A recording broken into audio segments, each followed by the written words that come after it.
Hello, everyone, and welcome back to the KONTAINEROZ podcast. The podcast is sponsored by PortPro, the leading operating system for drayage carriers. Schedule a demo today at portpro.io. And don't forget to mention Containeros for 10% off. Episode 75. In the studio today, I got Diego Delgado, aka the Skinny Crow. He's the owner of Safeway Solutions. They specialize in trailer repair, and it's in the name. I'm assuming safety as well. Yeah, Huh? safety, Well, and trailer repair. We work on some trucks as well, but that's well, what we do. welcome. So let's kick it off with let us know about yourself and all that good stuff to get it going. Well, I'm from Wilmington, California, and basically started Safe Lane Solutions when I got into repair.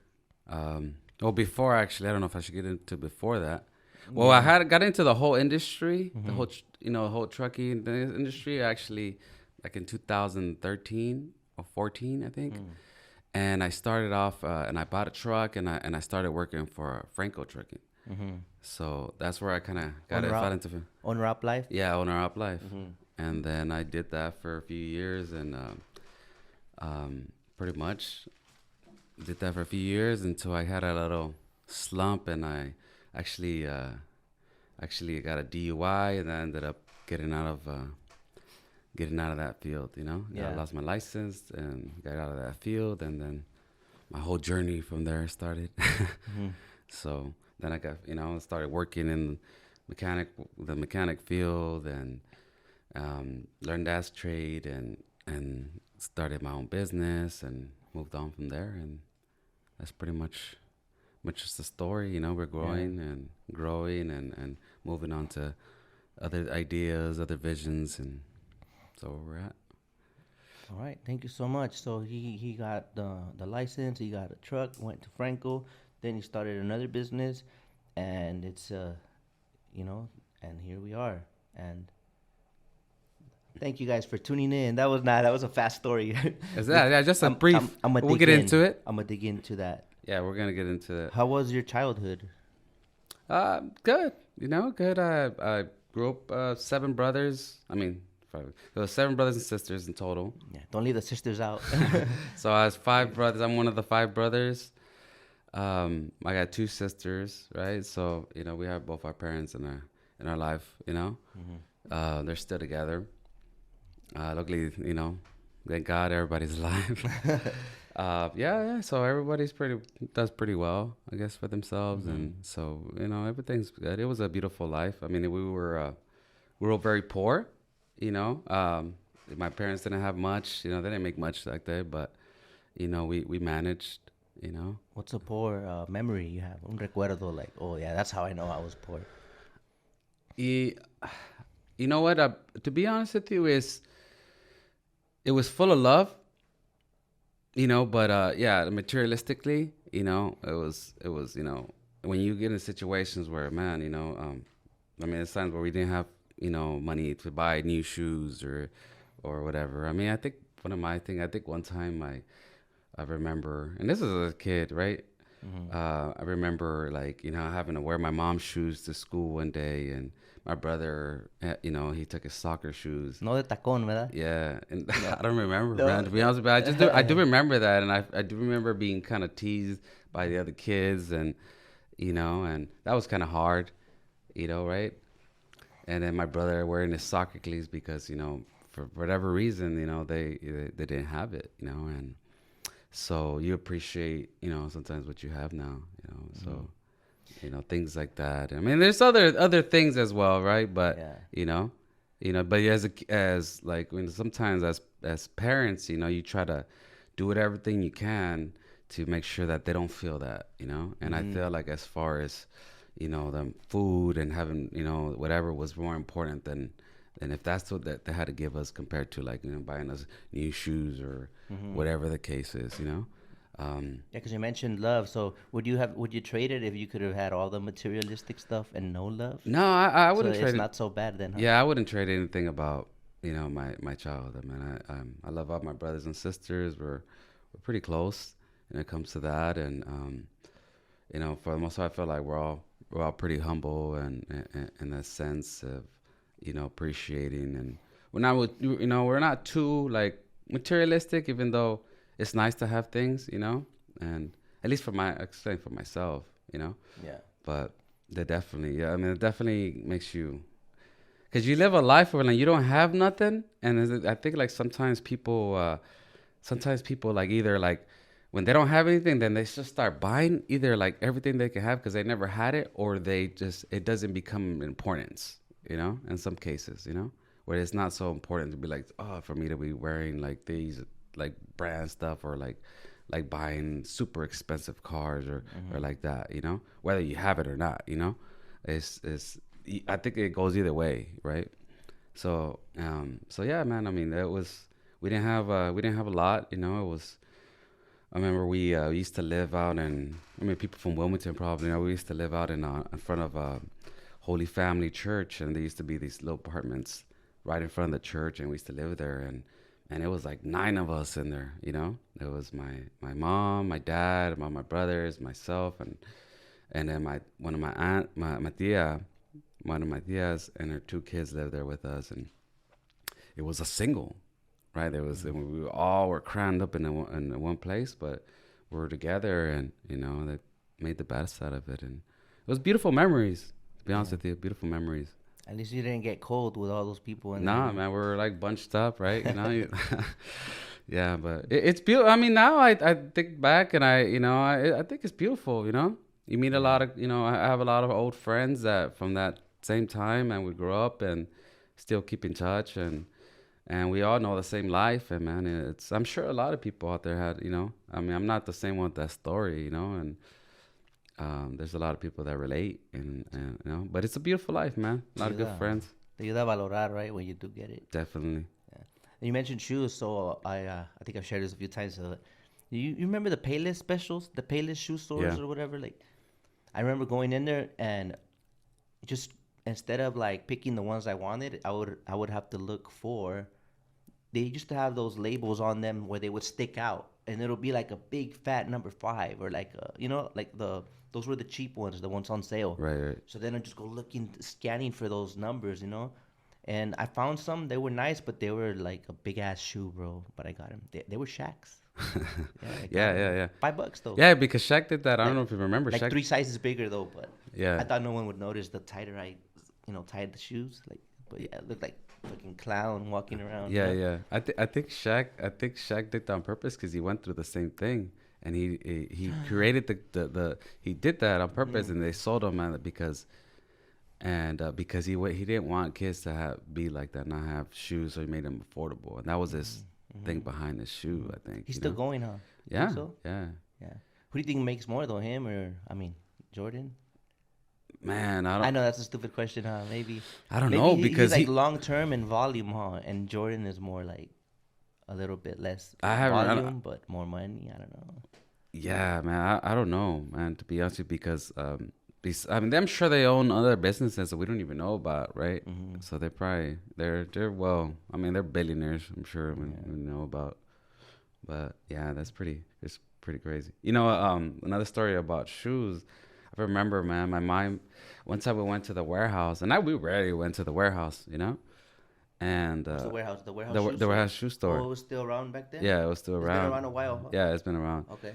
So, and I told my mom, man, I want these Nikes. And when it was like the Cortez came out, and man, I don't know how she did it, but those shoes were expensive, especially you have, freaking 7 kids, you're like, all right, and you're not you're making minimum wage, and you have a house pay, whatever they had to do, man. Yeah. And somehow she man, gathered up enough money to buy me these fucking $100 shoes. Sorry if I mean cuss. These like $100 shoes, or I don't know how I remember they cost, back in the day. And that was a lot of money back then.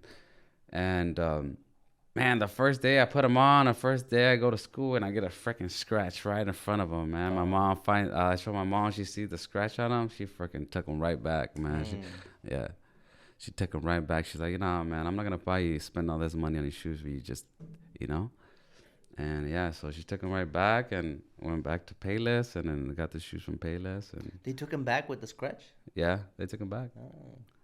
She took them back. And that was a smart move. Huh? I mean, I would have done the same thing, you know, same thing. Yeah.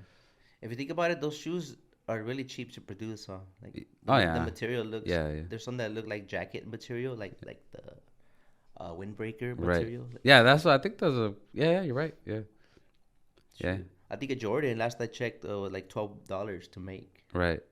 or less. Yeah, yeah. I'm sure it's Cortez is nothing. like $6, probably 8. Sure is nothing, man. And they buy what freaking thousands, I don't know, millions of shoes that they made, so they get the shoes for probably nothing. You know. We'll get into that. You probably know a little bit more about product and all that. Yeah, yeah, How yeah. to get it, but the trucking. Let's go back real quick. How did you get into that? Like, why did you say, "Oh, I want to be a trucker"? Like, You know what? My dad's been a trucker for years, man. Like it's probably like a lot of us have the 25, same 30 story. years. Yeah. Our dad, our uncle. Yeah. Yeah, yeah. My dad was in it for a long time, and I used to work I mean, I grew up and I worked for the city of LA. I was at a job doing that, and you know, he used to always tell me like, "Hey, man, get your license, get your license." And I'll be like, "Yeah, yeah, yeah," but I never did it. And so one day it kind of made sense, and he's like, "Man, you know what? You got to get your license because, man, you know, you never know, and if you need something to do or whatever, you know, and you can always have that to fall back on, you know." Yeah. And he was right. He was right, man. It took me a lot of years, but because I kind of wanted to do my own way, you know, I wanted to make my own way. Not that What was your way? I don't know. Oh. I was trying to figure it out. Okay. You know, that's kind of always been my story, man. I think a lot of people maybe know what they're gonna do in life or Yeah.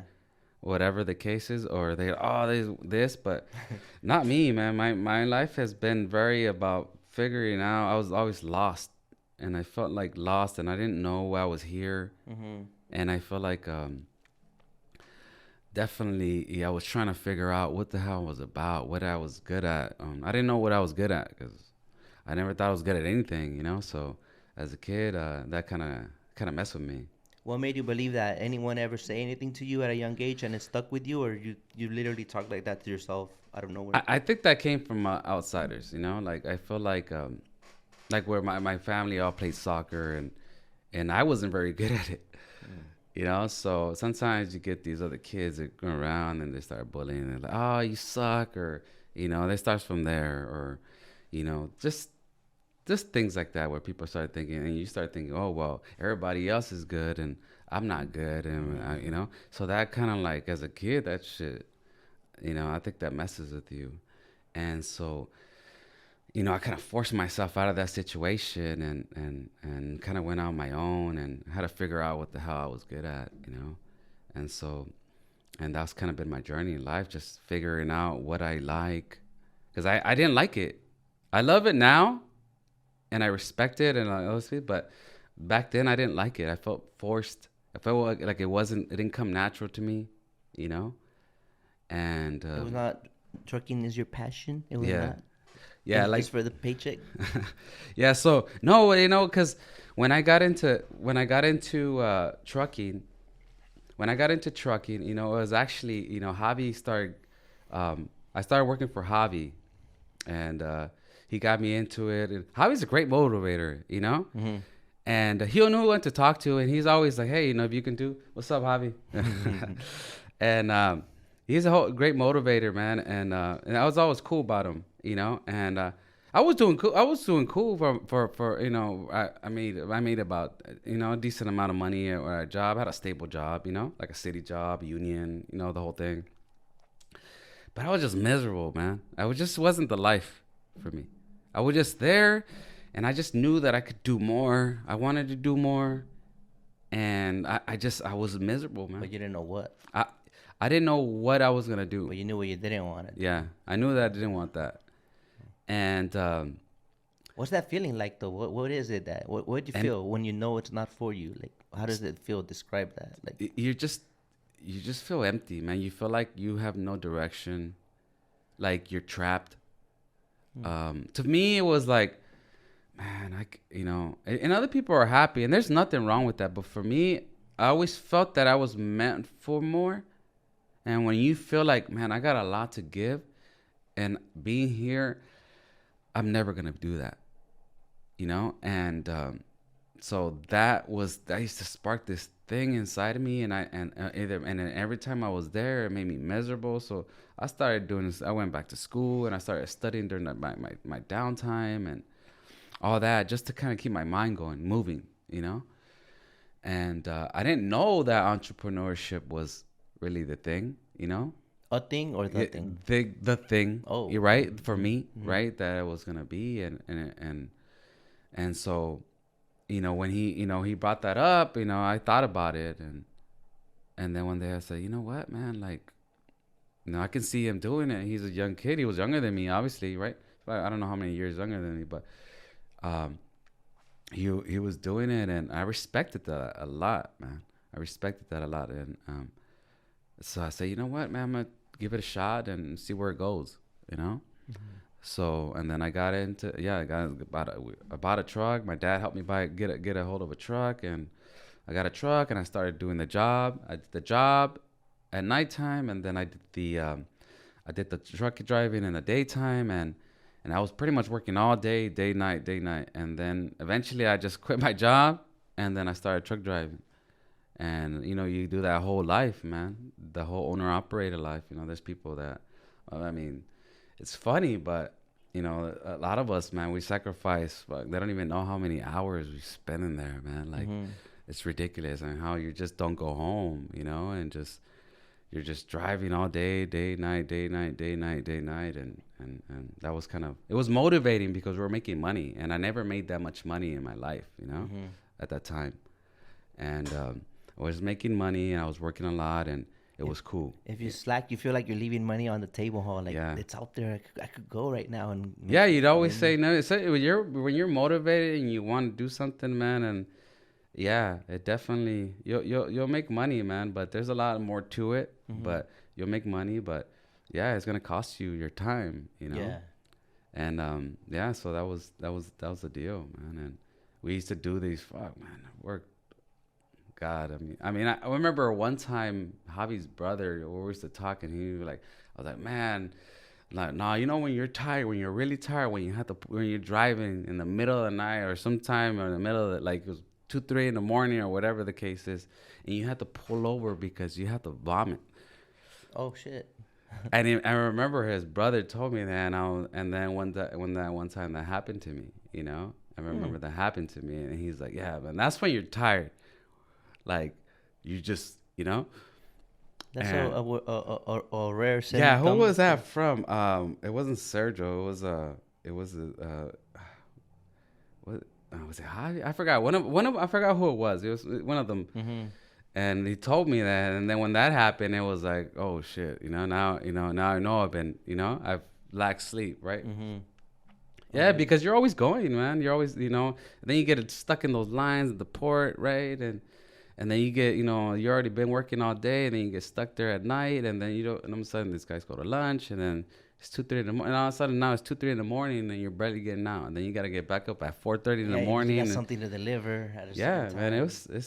it was bad, man. I mean, yeah, but I mean, you do that because, you know, you want the money, and you're trying to, I guess you want to do something with it, you know. Mm-hmm. You just become, like, I remember, you know, I had my kids, my girl, you know, and we were living, and I remember I was working so much for so long already that I used to come home, man, and I was like a zombie. Like, he would talk to me, and I was just like I was there, but I wasn't there. Yeah. And I don't know if you know that. I'm pretty sure a lot of people know what I'm talking about, that truck drive, where you're just so tired and lack of sleep, and you're just kind of, I was a zombie, man. I was just kind of living life then, and just kind of going through life, but I wasn't really there anymore, you know? What about when you park the truck and then you get in your personal vehicle and you want to release the brakes? Oh yeah, that was because you're still, I you're, did that you're, a couple times. you're still on there, man. You're, Yeah. you're on there. Like, I still drive to this day, and it's been, I don't know how long. I think since 2017 Yeah. that I haven't driven a truck, right? And I still drive in the first 2 lanes, you know? Like, I get stuck there for some reason. And I'm like driving behind these trucks, and I'm like, oh, then I remember, oh shit, I could actually move. And then, Yeah. You get out of that lane. yeah. So that still Yeah. happens to me. That definitely You're in still. on duty mode still. Yeah. So then that ended eventually. All that money, all that income, and then there was a sudden change because of you mentioned earlier a DUI. Yeah. So I, there's a time. Yeah. I just started drinking, and one night I went out and I was having a good time and I started drinking and I don't condone this behavior, man, because honestly it was the worst thing that can happen to me at that time, especially as a truck driver. To take that away from yourself, especially, and I'm sure a lot of you guys are making a lot of money, and you got a lot of expenses, and that quickly becomes very difficult. So yeah, I was gonna move my car outside, and then it got really easy for me to just say, you know what, I'll just drive it. I'll just drive it home. And I was gonna take an Uber, but I decided stupidly to just take the car, and I guess I was pretty drunk, and then I swerved a little bit. A little bit, huh? And yeah, a little bit, and yeah, and then I got pulled over, and then I went to jail for that, and I got my license taken away, and then I couldn't drive no more, and lost all of my income, and it was a tough time for me, man. So. And the truck, and did you get a driver after that, or you sold it? What you do with the truck? I sold it. I ended up selling the truck. I ended up selling the truck. I ended up taking a job I ended up taking a job doing mechanic work, but I wasn't getting paid much, right? So it was minimal. I didn't know nothing, So I took a job doing that, and so I was kind of struggling. I had my expenses were way higher than that money that I was making, and it was stressful. I think what I prolonged it probably was the fact that I was trying to fight it, and I was fighting it, and I couldn't, because if I wouldn't have fought it, because I don't know, for some reason the lawyers like to stretch it out for like a year or whatever it can, but that's the worst decision that I made. Yeah, it was a money thing, and that was the worst decision that I made. I realized the day I went to court that if I would have just accepted the plea, I wasn't gonna get out of it, then within 3 months I would have been able to get my license. How so? No, not my trucker's license, the but one. my regular license. Yeah. Okay. And then start the process of like get my license back and all that, and then a year from that. But since I didn't do that, since I decided to fight it, they just prolonged it, and the outcome was the same. I still got blamed. I still took that, and then I had to start from like a year later. Yeah. And Like, how much did you lose on attorney fees and all that? I think it was, I don't know, probably $5,000-$6,000 plus all the other stuff. Plus the waste of time. Plus the waste of time. A lot more. Mm-hmm. A lot more when you waste the time, And I'm not saying, if you want to fight it or whatever, but there's no, you're guilty, you're guilty. That's just one of those things, huh? It's going to be hard, very hard. Yeah, if you're guilty, you're guilty. Take the plea, take the responsibility, man up and take it. And the judge will be a lot easier on you, and you can start your life right away. Don't hold back, and fight it and just think that you're going to get away with that. What are the benefits of fighting it, though? Like, has anyone ever won? There was no benefit. There was no benefit from it.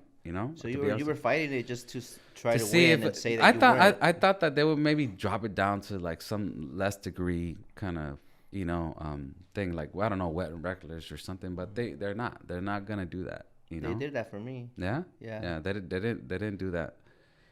They didn't do that. But I was parked already. I was already like, they came up to me on my window and right. They pulled you over. Right? Yeah. See, that's different though, right? But it's at the discretion, right? Sometimes they just bring it down if you take the plea right away. Did you? I did. Yeah, maybe that's why. That's why, because I know the conviction date starts the clock. Like, I think the lawyer was like, so the judge was pissed off that they wasted so much of the court's time. you know, and he was like in there. When I finally went in there, I didn't even know what's going on. I never went in there. The lawyer was taking care of all that. But the only thing he was doing was just pushing it over, asking for extensions. It was wasting the court's fucking time, man. And it was, when I went in there, he was pissed. He was like talking smack to like my lawyer, and I was like, "What the fuck is going on?" And he was upset at me too, right? And it was the first time that I had excuse me, that I had freaking gone through that and even been there, right? I didn't know, you know. I even wrote a letter. I had people write letters to explain them what kind of a person I am, because it's not something I normally do. And since I lived off of that, I didn't normally, yeah, did I drink? Yes, of course. But I normally did the right decision, you know? I normally, you know, did not drunk and drive because I knew I would lived off of that. Yeah. But all that took is that one time for me to do that. And literally, like that one time. Yeah, like literally. I mean, you sometimes you drink, but not like that, right? But there's probably people that drink like that and do it all the time. Maybe get away. But I never really did that. Like, if I ever like went out drinking and I drank more than I knew, it was always somebody else driving. It was, you know, I would take an Uber or, you know, whatever I had to do. But that was that one time where I drank like that and I decided to drive. And I think what happens is that you just start making bad decisions. You know, when you're drinking and you're in that stage, you just make bad decisions and you're not thinking rationally, and so that kind of happens, you know. And so that kind of, man, that made my life super difficult, man. The most difficult time I think in my life that I've ever, you know, one of them. That sudden change in income and just like not knowing what the fuck is next. Right? Yeah, I think it's because for me, I didn't want to. Man, I think that I didn't want, you know, I was trying to like save my family from having to feel what I had done. Yeah. You know, keep them in their home, you know, and at least that. But I didn't have enough money, man. I didn't make enough money to pay my bills, and it was always just stressed. And did it affect your like household stuff? Were you in a relationship at the time? Yes. What else did like? Oh yeah, man. I mean, it caused so much stress in my relationship. And with, you know, it was just bad, man. Yeah, I think that I learned so much from that situation about definitely not to do that again. Definitely, sounds pretty vague, but it really is that, huh? Like, don't do it again. Is that what you learned from that situation? I think you learned a little more. I think it depends on the person, like what their experience was. You know, my and some people's job may not be, you know, rely on their income, but for me it did, and you know, because I decided to move into, you know, the whole mechanic field, right? I went into that field and started learning, but I was making minimum. You know, I wasn't making much. That kind of just made it difficult because my expenses were a lot higher than that anyways. And so it was just hard, man. And luckily my girl stuck by me at the time, you know, and we kind of went through it together, and you know, I had my family that helped me, and you know, they lent me money to help me get through that time, and so, but yeah, it was a very difficult time, and I learned a lot about myself, man, at that time. And it's an ego killer in a way, right? It has a little blow to the ego because having to borrow money and then like not like, because we want to provide, and then there's like this sudden change, and then you know what I mean? Like you feel like you're letting people down. You know, I don't like to ask. I never liked to ask, and the fact that I had to do that was definitely like it broke my ego, because I didn't do it for myself for the wrong reasons. I did it because it got so bad. It got so bad, and this is where I might get emotional, but like it got so bad that you know, I couldn't keep my lights on. You know, I didn't have food on the table, man. I couldn't feed my family, so it got pretty bad, you know. And I remember one time I had to go over and I talked to my mom, And I told her like, I'm sorry, but I can't feed my family, and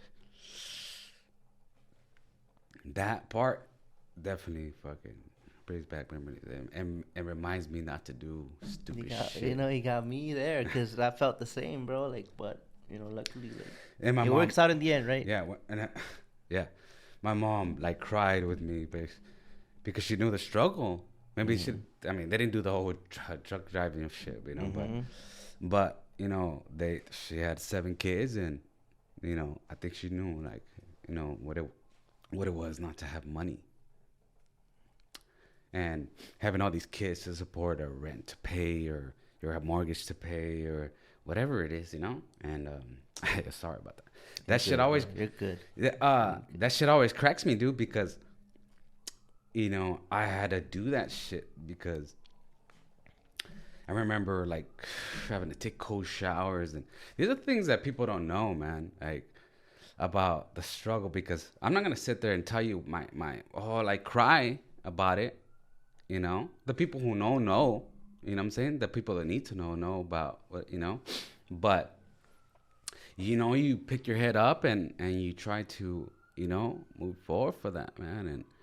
And if it wasn't for those things, I think I wouldn't have tried so hard to be so successful and get myself out of that, and I did, but those memories there, like those memories are the ones that, changed my life, taught me a lot about myself, taught me what I was made of, and gave me a good boost to kind of get myself going.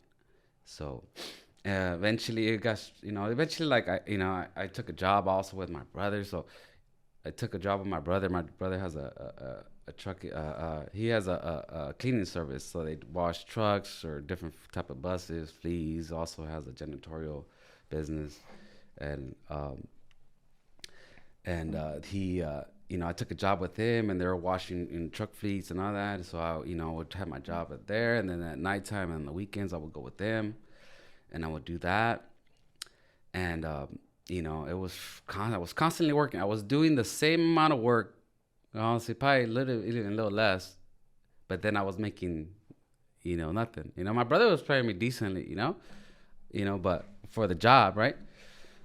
But it was still so significantly less that it wasn't, and even working that hard, it was even working the 2 jobs, and freaking I was tired, and I wanted to go to stay in one day and fall asleep, or I was sick and I wanted to stay home, or I wanted to see my kids, and I couldn't stay home because if I missed one day, if I missed one freaking day, I wouldn't have something. I wouldn't have money to pay for something that I had, and that was tough, man. And it wasn't until, but once I took that job with my brother, and all this, things started stabilizing, and I didn't feel so stressed anymore.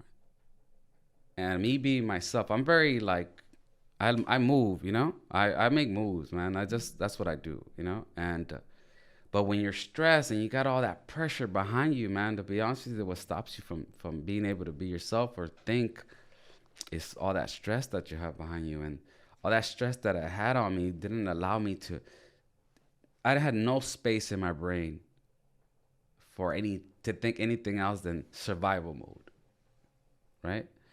So survival mode until I finally got to freaking like kind of like a head above water. When I finally was able to stick my head out to breathe was when things started to change for me. I started seeing opportunities, and I started taking it, and started taking those opportunities and started figuring things out, and then things started changing for me like overnight. Kind of crazy, but yeah. You think that experience with your brother kind of tapped into something in your mind that's like, okay, there's a ton of different jobs out here, and there's a ton of ways to get the money, so let's just start like getting the ball rolling and see what other ways I can get money, and get creative with, or like the entrepreneurship mind tapped in, or well, like my brother's an entrepreneur. Like he has his own company, right? He has his own company. It's called Harbor. Well, they used to be called D&G back in the day, but people know him. And basically, he kind of mentored me a little bit there. He mentored me a little bit there. He started changing my mindset about things, and so that kind of got me going, you know, because I wanted to do something for myself, but I didn't really want to. And then I kind of felt kind of like forced into it in a sense. So then I got into then I started my own business and started my own, because it wasn't enough money, you know. I started my own trailer service, and I started with nothing, you know, literally nothing. And then from there, build that up, and did well, you know, you know, quite few people jobs, and you know, kind of went there, you know, and we kind of yeah, it was it was crazy, man. Like, from, I don't know, just I think I used to work so much, and I never liked to say no. So people would always call me, and I was always working, and they would call me, hey, I need it, and I was always available. And I think that was one of those things that just kind of like that my like, what do they call that? My that's something to just survive, that to make it. You're willing to do anything it takes to be successful. And Your determination to yeah, yeah, I would say determination, your will, you know. And when you have that, man, you don't care what it is, you're gonna do what you have to do, you know, to be successful. And that's kind of like the difference maker, I think, you know. Because someone who says, well, you know, hey, can you show up? Well, you know, I can't really go right now because I got, you know, you're always making excuses, you know. And when you really want something, you don't make excuses. You just do. You just take action. And during that time, I did, you know. And even though I had to, like, again, you know, there's people don't know about the whole trucking life and the whole, you know. But even and it doesn't even apply to trucking anymore. It applies to just entrepreneurship. Is like, when you're an entrepreneur, small business, you know, you just, you know, you have to work all the time. And they think that you work less, but you don't. I mean, for you to work less, you have to learn how to make money, and learn how to make money with money. And that's the way you start working. You start working less when when you know how to be an investor. Then then you buy your time back. But until then, you don't. You have to work. You have to be there. You have to do it. Yeah, and that's kind of like what I've learned, at least in my experience, you know. Yeah. So yeah, so it's yeah, definitely it was definitely a challenge, man. Definitely a challenge, and you needed to fully apply yourself, and so like I said, I was always working. I was never home. You know, I feel so bad now when I think about it, because, you know, the mother of my kids, she had to raise them by herself, you know. And luckily I had you know, such a beautiful woman that stuck by me, and it was, you know, obviously she got to stay home and all of that, but that whole life, and, you know, all that responsibility that she had, right? Yeah. To do all that, you know, she had to do that alone, and that was hard. And I'm sure that was hard for her, you know. So you learn to appreciate things, you know, and people, right? And because, like I said, you know, I was truck driving, I was gone 18, 20 hours a day, you know, like it was constant working. And who's raising my kids, right? She was, right? So, and even when I started my service, you know, my repair service business, you know, I was always working, but at least I was home, right? Okay. And I was there, so I can, you know, I can come around. But the thing is, like, if they call me, like, I could have just got home 6 o'clock or whatever, and then we're about to have dinner, and I'm getting a call, hey, you know, I'm like, shit, I gotta eat real quick and take off, and that shit's annoying, man. Yeah. You know, that's annoying, and I realized that too. Like, damn, man, like, this shit sucks, you know? But this is the life I chose, right? And until I learned how to make money where where I don't have to do that and I could buy back my time, then this is what it's gonna be. Mm. So yeah, it's been crazy journey. You think in trucking, do you think the reason you failed in trucking is strictly the DUI, or if you didn't get the DUI, would you still be in trucking, or you think eventually you would have, I, found I, something else? I feel like either I would have started a business, like my own trucking company, Mm-hmm. um, because I think, honestly, I wanted more than just to be the owner op. I wanted to. I didn't want to be. I think my goal has always been to like, to have a business, run a business, and one day be able to just kind of chill out and not to worry about, to have sources of income. Yeah. You want to have a cash flow, Yeah. right? Like that's what you want, right? Cash flow.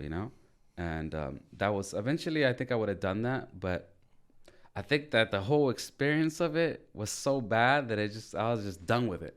Ah, okay. Right. So after that happened, I was like, I want nothing to do with wrecking truck driving no more. Even though I kind of miss it, because At it was times, cool. right? Yeah, I Yeah. do because I was alone a lot, Yeah. and through there I was alone a lot, and I was thinking a lot, and a lot of my personal growth came from there. You know, meditation, and I was alone and a lot to my thoughts, and so a lot of that. I don't know if you relate to that, but for me, it definitely was. I liked it. I liked it. The privacy, as far as like being alone, listening to whatever I want, just knowing where I'm going, just sign here and I'm gone. Like it's easy. I know how to navigate the ports. Right.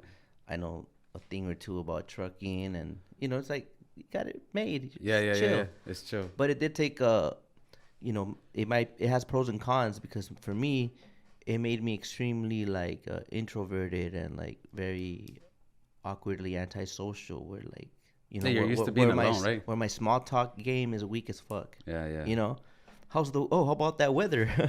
Then there's like, what's next? yeah.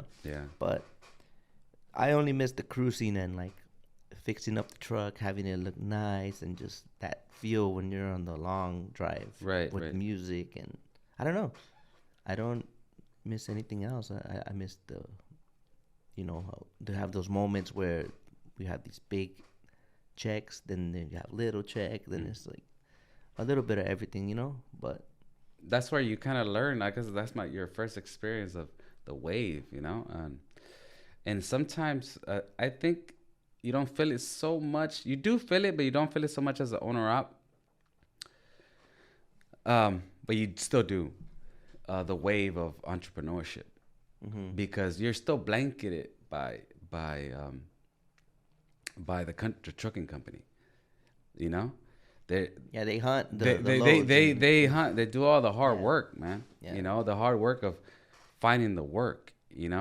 And so I guess that's where they you see they earn their percentage, right? But yeah, because you just have to go and deliver and do your thing. But when you're a real trucking company, I'm assuming you got to go and find loads, compete loads for other people, and do all this other nonsense. sure, everyone gets paid. Yeah, to do that. And then when you just have to worry about going from one destination to the other, that's a huge responsibility that you don't have. And that's kind of an idea of it, but it's stressful. And imagine and then when you really become a small business, and you have employees and people to pay, I mean, that's a whole another animal, dude. Because if you don't have money to pay, it's stressful. Like having a business, man, making sure that the money's coming in, making sure you have money every week to pay people. That's a whole nother thing there. It teaches you a lot about yourself, your weaknesses, what you're good, what you're not good at. So stressful. Entrepreneurship is one of the hardest things you can do, but to be honest with you, it's gonna make you, or let's say, you're gonna find out who you really are. It's gonna expose you, and that's what it does. It exposes your weaknesses. And it's up to you to basically work on those weaknesses and get better, or you're gonna fail. Because those weaknesses are gonna expose you, and those weaknesses are what's gonna you're gonna start seeing the turn that is, oh man, this because of this thing, because I'm a procrastinator, now this thing happened, or because I'm lazy, or this thing happened, or because whatever reason, but it's gonna affect you in your business. Yeah. And it really does. And if you're not on top of it, and then when you have a business, you gotta be on top of your stuff. And if you're not on top of your stuff, it's gonna hurt you. It's gonna hurt you, and you're gonna go out of business. And so it's really what we're talking about. Outside, I think we're talking about how that kind of how you have to act quick on your feet. I mean, earlier, right? You like as soon as something happens, you gotta make a decision. You gotta change. You gotta make a decision right away. And that's the thing that happens when you have businesses too. Like if you have a business, something goes wrong, you have to, hey, you gotta change, and if you don't change, then you're gonna go down, So, yeah, whatever's causing it doesn't really care how you feel about the change. Right. You gotta adapt no matter what. Yeah, you gotta adapt. Yeah. That's the word, right? You adapt. You say, okay, you know what? You gotta adapt and make the change. If it's hurting you, at least so that you can cut that off, right? You're bleeding, it's kind of like you tie a thing and you're bleeding to death, and you tie something up to stop the bleeding, right? But when you got too many of those, I mean, you're gonna go down. You know what I'm saying? It just right, and that's what happened. But it's okay. Yeah, it's okay. It's okay. Like Sounds painful though. It is. It is very painful. Yeah. But you learn a lot about yourself. Don't make too many of those mistakes. And then when you go back and you think, like, man, I'm not gonna do that again. And eventually, I think you'll get to the point where you know that the important things of running a business and there's a lot of important aspects. Hey, wait, sorry to interrupt you. You get to the point where you're like, people from the outside see you and you're like, oh man, that guy's really successful. He just knew how to run a business, not knowing it's like your 10th one. Yeah. All those. I mean, let's say, I think like what doesn't like what's that show on TV, the Shark Tank or something like that. I'm sure that those people don't even invest in people. And I heard that people don't invest in people unless they already gone through at least their third business. Because you're going through businesses and you're gonna fail. Of course you're gonna fail. You're going into something that you don't know nothing about, man. And you have to focus on what you're doing right and when that's good, and then you got to see what you're doing wrong, and then you got to correct them. And if you don't correct those things fast enough, and you're gonna go down. But then eventually, when you like go down, and you take this huge freaking hit, right? And then you're like crawling under the rock, like it's horrible, But when you got no money, you don't have no time to be depressed, like, so, what I'm saying, like. I forgot. I heard that today on the radio. I think that 50 Cent said that, or some of the Let's start rapping right here. Yeah, like he said something about when you got no money, and you got no time to be depressed, because if it doesn't hurt hard, it doesn't hurt hard fast enough. Because if you got a family to feed and whatever, I'm gonna be depressed. I don't want to go outside, and you're gonna sit there in your room and whatever. Yeah. You got a family to feed. I mean, maybe if you're single and you got nothing, whatever, you're living at your parents' house and you got nothing, they're taking care of you. Okay, maybe you do have that luxury of being depressed. But when you got bills and a mortgage to pay and kids to feed, you don't got time to be depressed, man. Like if you get depressed, your kids starve. You know what I'm saying? And that's just as a man, I mean, or as a woman, you're just not gonna allow that to happen. And I think that was my biggest motivator. My family's always been my kids, my family's always been my biggest motivator, And so even when I went down, that was the reason why I came out. Because I had such a reason, right? The reason why, is what pushes you through all that. So the top starts at the bottom. I know it sounds so literal but like sometimes when you hit rock bottom, like it's literally like from that point you can only go up. So everyone that gets to the top eventually, they had to start where, so the bottom. Yeah. So pretty corny. The top starts at the bottom, guys. That's your motivational quote of the day. Subscribe for more advice. Nah. Yeah, But, like in you my know, situation, I feel like I have been sick. don't steal that shit. That's Yeah. I'm gonna trademark that slogan, man. The top starts at the bottom, bro. Yeah. Well, you always gotta be humble. No, You know, dale, dale, dale. Sorry. right? I need to work on that. Stop interrupting the guest, man. Yeah. Sorry, guys. No, it's not good. Um, yeah. In my situation, you know, like I've had both, right? Yeah. And once you have that taste of like, damn, right? You know when you got in there, and I'm sure there's people out there when you got in that taste of like, damn, you know, like I made it. I got out of the rat race. Yeah. And once you got that and in your grasp, it's kind of hard to go back, man. You know? And I don't know too many people that if they feel that or not, but I definitely felt that. Even if it lasts for a little bit or whatever the case is, right? You definitely feel that. I feel like I have been successful to some extent, not to where I envision myself, right? But it's a work. It's a work in progress, man. You know, right now I'm not going to sit here and tell you, oh, I'm the successful person. Yeah, I have been successful at times, and I also have done bad. Yeah. You know, I'm the definition of an entrepreneur going through it, right? And with a vision that's like relentless, and I'm not gonna stop until I get there. You know, and that's what it is. And have I made a lot of money? Yeah, hell yeah, for sure. And have I done more? I have done horrible? Yes, I have. You know, and I've done both. You know. But you know, it's when you have a business and you know, money goes quick. You have to be very smart and how to manage your money and how to run your business correctly, man. Because if you don't, everything you have to pay, all your expenses are gonna eat you. They'll eat you up real quick, man. You know, and that's something that you have to learn as an entrepreneur, or as a small business owner, or as a business owner, in period. Like, you have to learn to be wise with your money. You have to be on top of your stuff and make sure that everybody gets paid. You know, before you do. You know, that you get paid last. You know, everybody else gets paid and on your bills, and then you get paid last. You know, in a sense. You know, because you're not gonna have you can have like the best mechanics. You know, whatever, or something to do. But if you, hey, mess a payment. Don't pay them 1 week. Don't pay them 2 weeks. See how quickly they're gonna be gone. Like I'm not gonna, they're not gonna deal with you. They're not gonna, you know what I'm saying? And I'm sure it's the same thing for owner ops. You know, you work for a company. If the company doesn't pay them, or the checks bounce and all that, I'm like, hey man, we're not gonna deal with it. I did my work. I expect to get paid. Yes.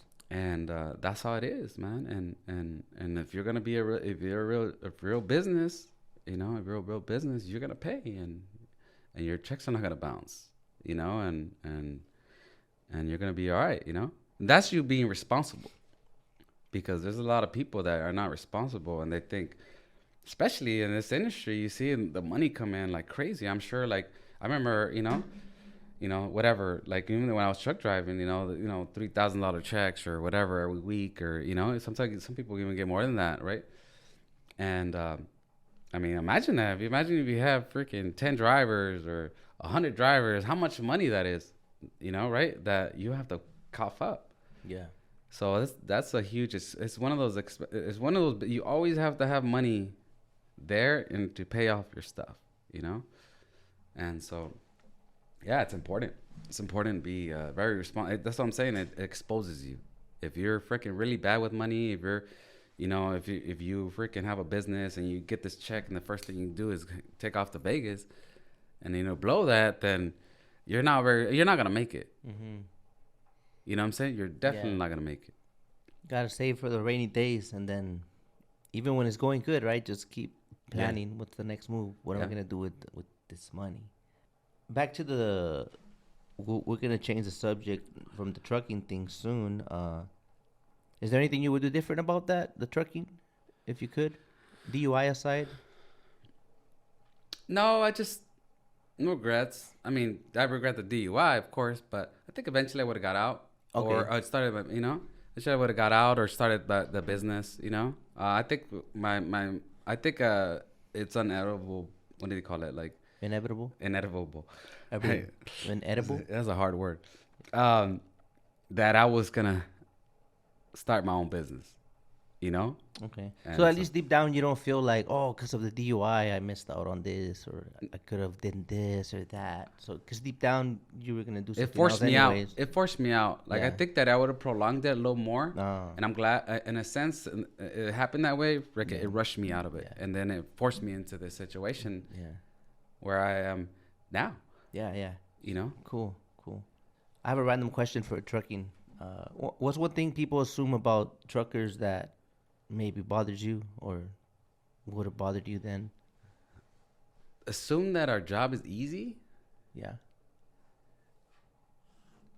You know, I would say that because they don't understand. Like it's easy in a sense where we're not doing hard labor because, you know, you can be like, oh well, this guy works in construction and he slaves himself all day, and that's respectful, you know, man, and definitely is. And the thing about like truck driving is like, yeah, we're not doing that, but sit your ass in the fucking truck for that long every freaking day and see if that's not hard, you know, not being able to move or not being able to go to the restroom or like being caught in situations like that, you know.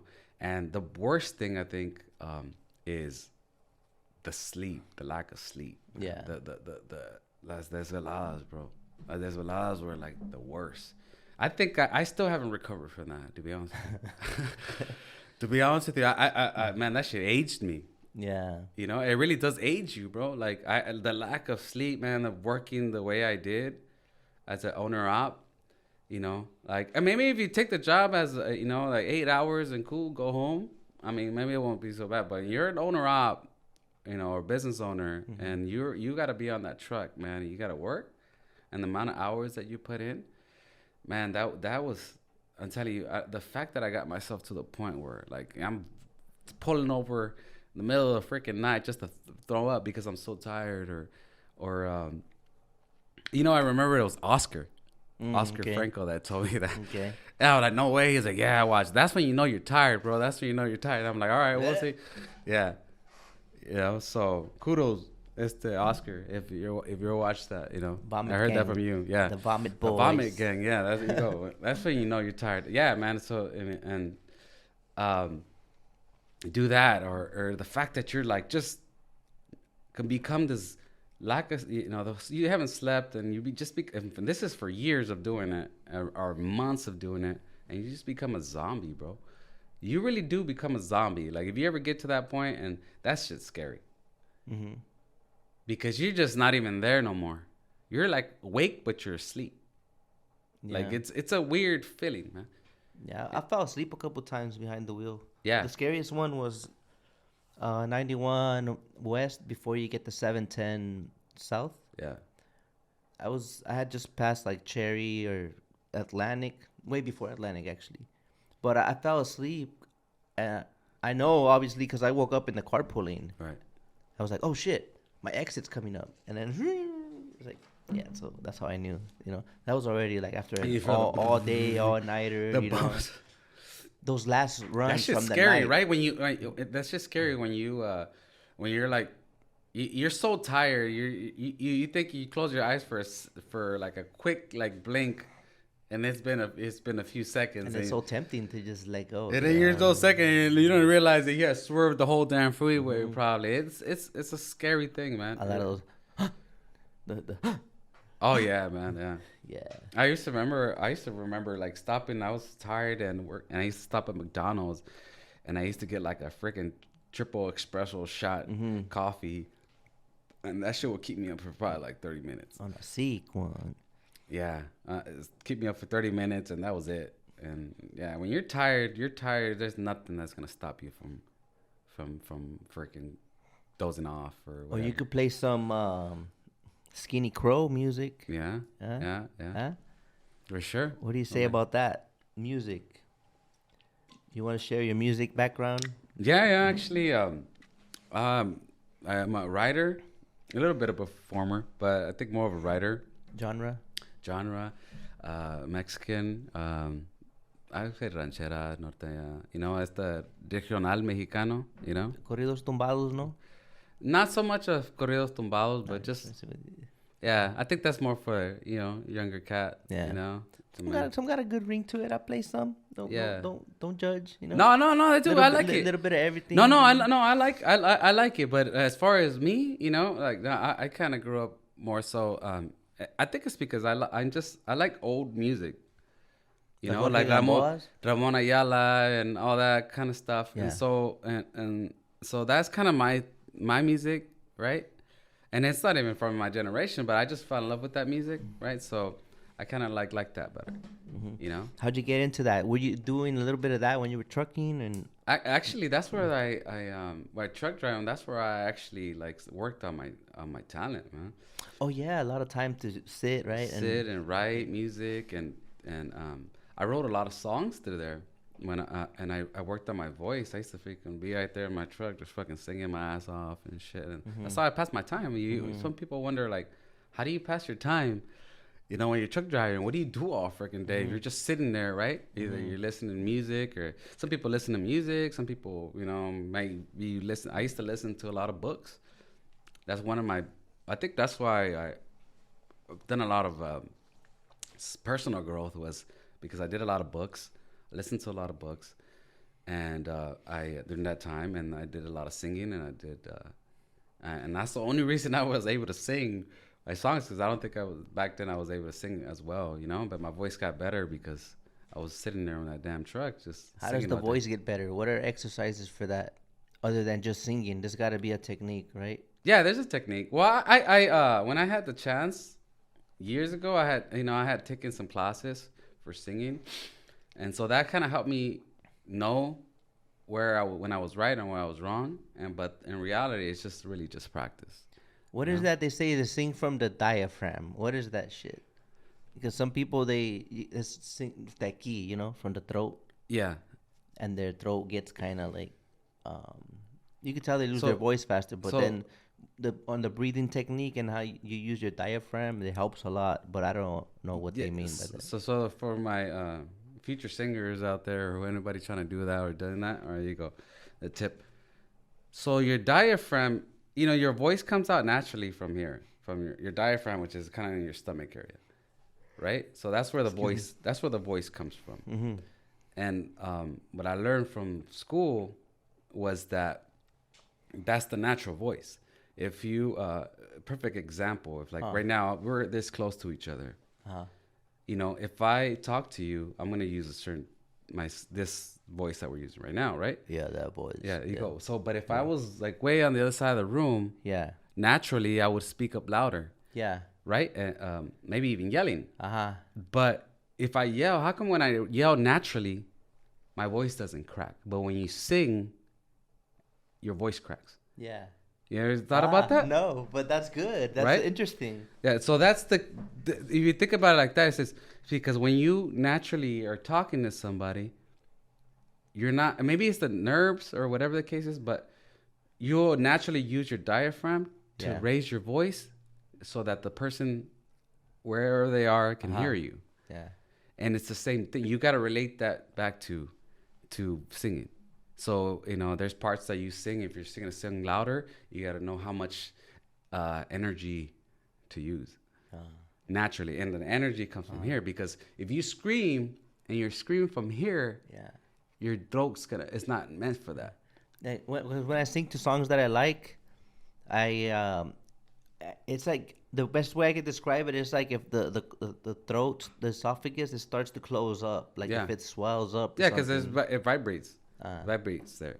So you're forcing those things to vibrate and you're yelling. But if you can still sing the same way, but if you bring that energy from here, from your diaphragm, then you can do it and then it won't affect it. Show him, what's that? Yeah, diaphragms. Yeah, the diaphragms right here. Aquí. Yeah, it's I exercise. We're talking. I don't even know why we're talking about this. But an exercise that you do it here. Do an exercise. So an exercise you can do is that when you for people that want to know how to sing, learn how to sing. An exercise you can do is this. This is how you learn how to use your diaphragm. Are you gonna be loud so I can fuck with it here? No, it's fine. No, I'm not gonna. So an exercise, if you want to learn how to sing karaoke or whatever, impress your friends or whatever the hell, you know. So this is an exercise you do to get better at that. So you put your hand in front of your face and then you sing. But when you sing, you have to feel a hot breath on your hand. Mm-hmm. So as you're singing, you're like, right? And so if you're singing like that, and you have to make sure that you feel that hot breath when you're singing your song. So that's when you know the energy is coming out of there, and you're using your diaphragm. Because it's coming from within. Okay. You know. So if not, is it? So even if you're talking, like this, use that, like feel that the hot breath come out and on your hand, and then start singing like that, and you start naturally using from here instead of from here. It'll come out. And that was an exercise I used to do. If you feel the hot breath, that means you're bringing that voice from within. From within. If you don't, you won't. And if it smells kind of funny, what is that? Then that means you gotta brush your teeth. Lávense los dientes, cochinos. Yeah, for sure. Yeah, that's it. It's also that's all. I mean, you're gonna catch these guys in the shower now. Yeah, man, sing in the shower. Yeah. Hey, man, it you know, you think you're so dope, but I mean, when you're out there, you can sing and you sound like dope as fuck. And people, you know, that's a cool.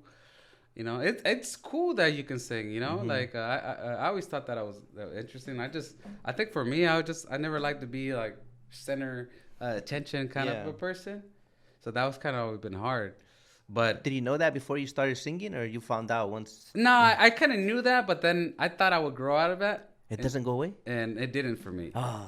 You know, and I felt like I just like the kind of like background, kind of like, you know, I wanted to do it, and I did, you know, but I feel like I enjoy more the writing, you know. So I write music. From people don't know, I write music on my spare time, and that's my hobby, you know. What's your favorite aviéntate unos bars si quieres? I know you don't have to do it. You don't have to do it. But it's probably annoying. Like, you sing? Oh, sing for us. You know, like, what's your favorite corrido or your favorite, you know, líneas? Shit, I don't know. I guess, yeah. Like, see, what can I sing? I don't know. I can't even think of anything off the top of my head, man. We have to do that another time. Yeah. All right. But yeah. So they're not gonna believe it then. No. They're gonna have to go look it up on YouTube then. Yeah, you can look me up, Cuervo Delgado. If you don't like how I sing, it's cool. You can look me up. I'm on pretty much all the. Did you keep the songs on the distribution? Yeah. So I have it on. I'm on Apple Music and you gotta keep paying every year, huh? Renew that. No. Once your music is out, you know. Yeah. On YouTube, you'll find some of my music on YouTube. So it's cool. I got a lot of songs. I only put out a few, you know, because I don't even know why, but I have a lot more songs that I have recorded and all that. But I guess I didn't put them out for some reason or another, but. How many of these artists out there, like in corridos and stuff, have ghostwriters?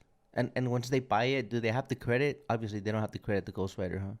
Like, it just shows up as if they wrote it in the. Well, I think people in the credits. I think people tend to just think it's their song, you know, and I don't think anybody really cares more so who the ghostwriter is, unless you're in the industry, right? Like if you're a record label or something, and you're like. You're looking for somebody to write a freaking hit song, then it's important to you, but it's not important to the listener. The listener doesn't care. They just want to jam to a song. But for the right person, they pay attention to it. That's kind of in the rap community. They kind of care. The listeners, they want like who wrote the song?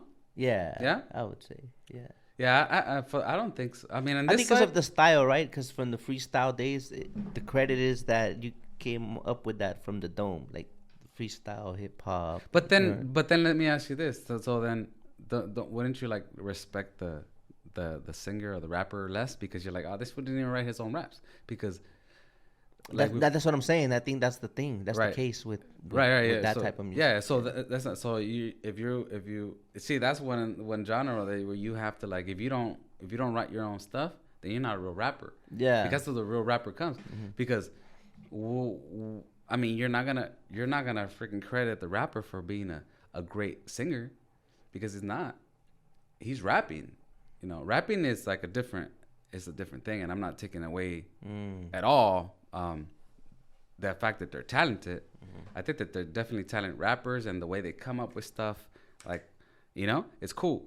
But when it comes to singing, it's a whole other thing. You know what I'm saying? And there is some artists that can sing, but that's the difference, I guess, and that's probably why I think that with singers, singers can get away with singing somebody else's thing because they're not judged on the not also on the song they're you know, but how they sing it, because you can give somebody a beautiful song and they can like master it, right? Yeah. And but if they're a great singer, they're gonna be like, man, you sang that shit beautifully or whatever, you know what I'm saying? Like, but when it comes to a rapper, you know, it's a bit different. You're gonna get what do they say? What are they listening? You're listening to what the words that they're saying, and so I think that's probably why a rapper wouldn't get away with that, you know. So maybe that's the deal there. So are you still pursuing that, or it's on the back burner? You know what, man? It's definitely something I love to do, but I would love to be able to do everything, you know, in the world. But I you know, there's only a certain amount of time, and I've had to step back from it. Because, you know, my business demanded it. You know. And how did you gauge that? Because if you love music, you probably felt like it sucks to have to choose, right? But how do you know if you're giving up and quitting versus like doing this just because it sounds more realistic, but deep down the dream is music? Yeah. I'm just assuming. I'm just, you know, hypothetically, whatever. Well, for me, it doesn't go away. Like, I'm not gonna stop doing music because I'm busy. I just don't have the time that it takes right now to do that. Oh. So, I believe that when you do music, or you do an entrepreneurship, or you do anything that means anything to you, you're gonna do that for the rest of your life. It's not a momentary thing. You know what I'm saying? You always find the time. Like, you're always gonna make the time to do it. You know what I'm saying? At least a little, or whatever the case is. Now, if you want to do it professionally, now that's gonna take, you know, a tremendous amount of energy. You know what I'm saying? And so I think what helped me make the decision is the fact that, you know, my business is doing well, and I wanted to focus on my business and grow that. You know, because I wasn't making any money from music. I mean, and for me to that would be the stupidest decision for me to say, I'm going to quit my business, which I also love, right? To go do music where I'm going to struggle financially. You know what I'm saying? Like, I'm not going to do that. That would be the stupidest thing for me to do, you know? And so that's what made me, it wasn't even a choice. I'm like, you know what? I'm going to focus on this because, you know, this is what feeds my family. This is what they're both things that I love to do. But, you know, this is, until you make money off of it, everything is a hobby. You know, you can be a professional dirtbag rider, and you can do it as a hobby, and you become so good until, you know, and one day somebody says, hey man, I want to sponsor you, and now you're making money. So now you become a professional, you know, dirtbag rider or whatever, because now you're making money. But until you do make money off of something, that's your hobby. You know, I mean, I'm not putting anybody out for, like, you know, it's choosing to go the other way, but you're just choosing a hard life. You know, you gotta understand that you have to make money, especially you got a family. You have to make money. Yeah, that's what makes it harder, I think. That's a big scenario, a big role player in like choosing one over the other, right? Yeah, but people, I don't understand why people always have to be like, oh, I have to choose. You don't have to choose. Like, you can keep doing it, you know? But it's not gonna have the same effort as if you went all in on that, knowing that it's a higher risk. That's just the way it is. The people is that people just want to work one job. Like if you really, really want to do that or do whatever it is that you're doing, like you're gonna do it in the times that you're not working. Like kind of like the way where you know what I'm saying? Like the extra hours, right? Like for instance, when I used to tell you that I used to work at night, and so when I first started truck driving, I worked at night, got off at 2 a.m, and I had to be up at 6, and we were ready to work at 7 to 3 something, truck driving.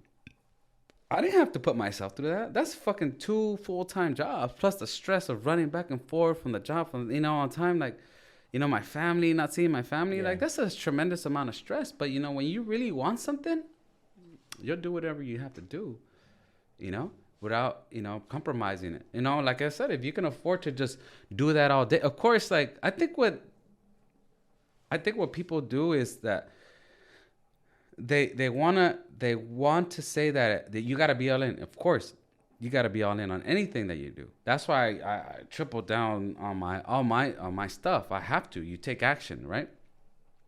But it's a matter of like, the effort, the time that you put into something. It doesn't really have to be the fact that you have to like let go of something else. It's just how much are you willing to give? Like, are you willing to like struggle completely because you have your family struggle because you don't want to fucking work more than 8 hours? Oh, okay. So that's a choice. It's a choice. That's a choice. Yeah. You know what I'm saying? Oh, well, I don't want to work hours, but then the rest of the 8 hours after that, you're going and with your buddies and drinking or doing all this other shit. That's not aligned with goals and aspirations and building something. That's not the person. I'm sure that anybody, that even an artist, they're fucking working all the time. They're in the studio creating beats or creating music, and then they're writing music all day, all night, and I'm pretty sure it's like about 16 hours a day, like that they're doing that all day, and that's what it takes. You have to put in that time, Yeah. Because if you're just gonna put in 8 hours and if they inconvenience you because your free time and that you go and do whatever the hell, go have barbecues or all the other shit. I mean, I missed out on all of that shit. Yeah.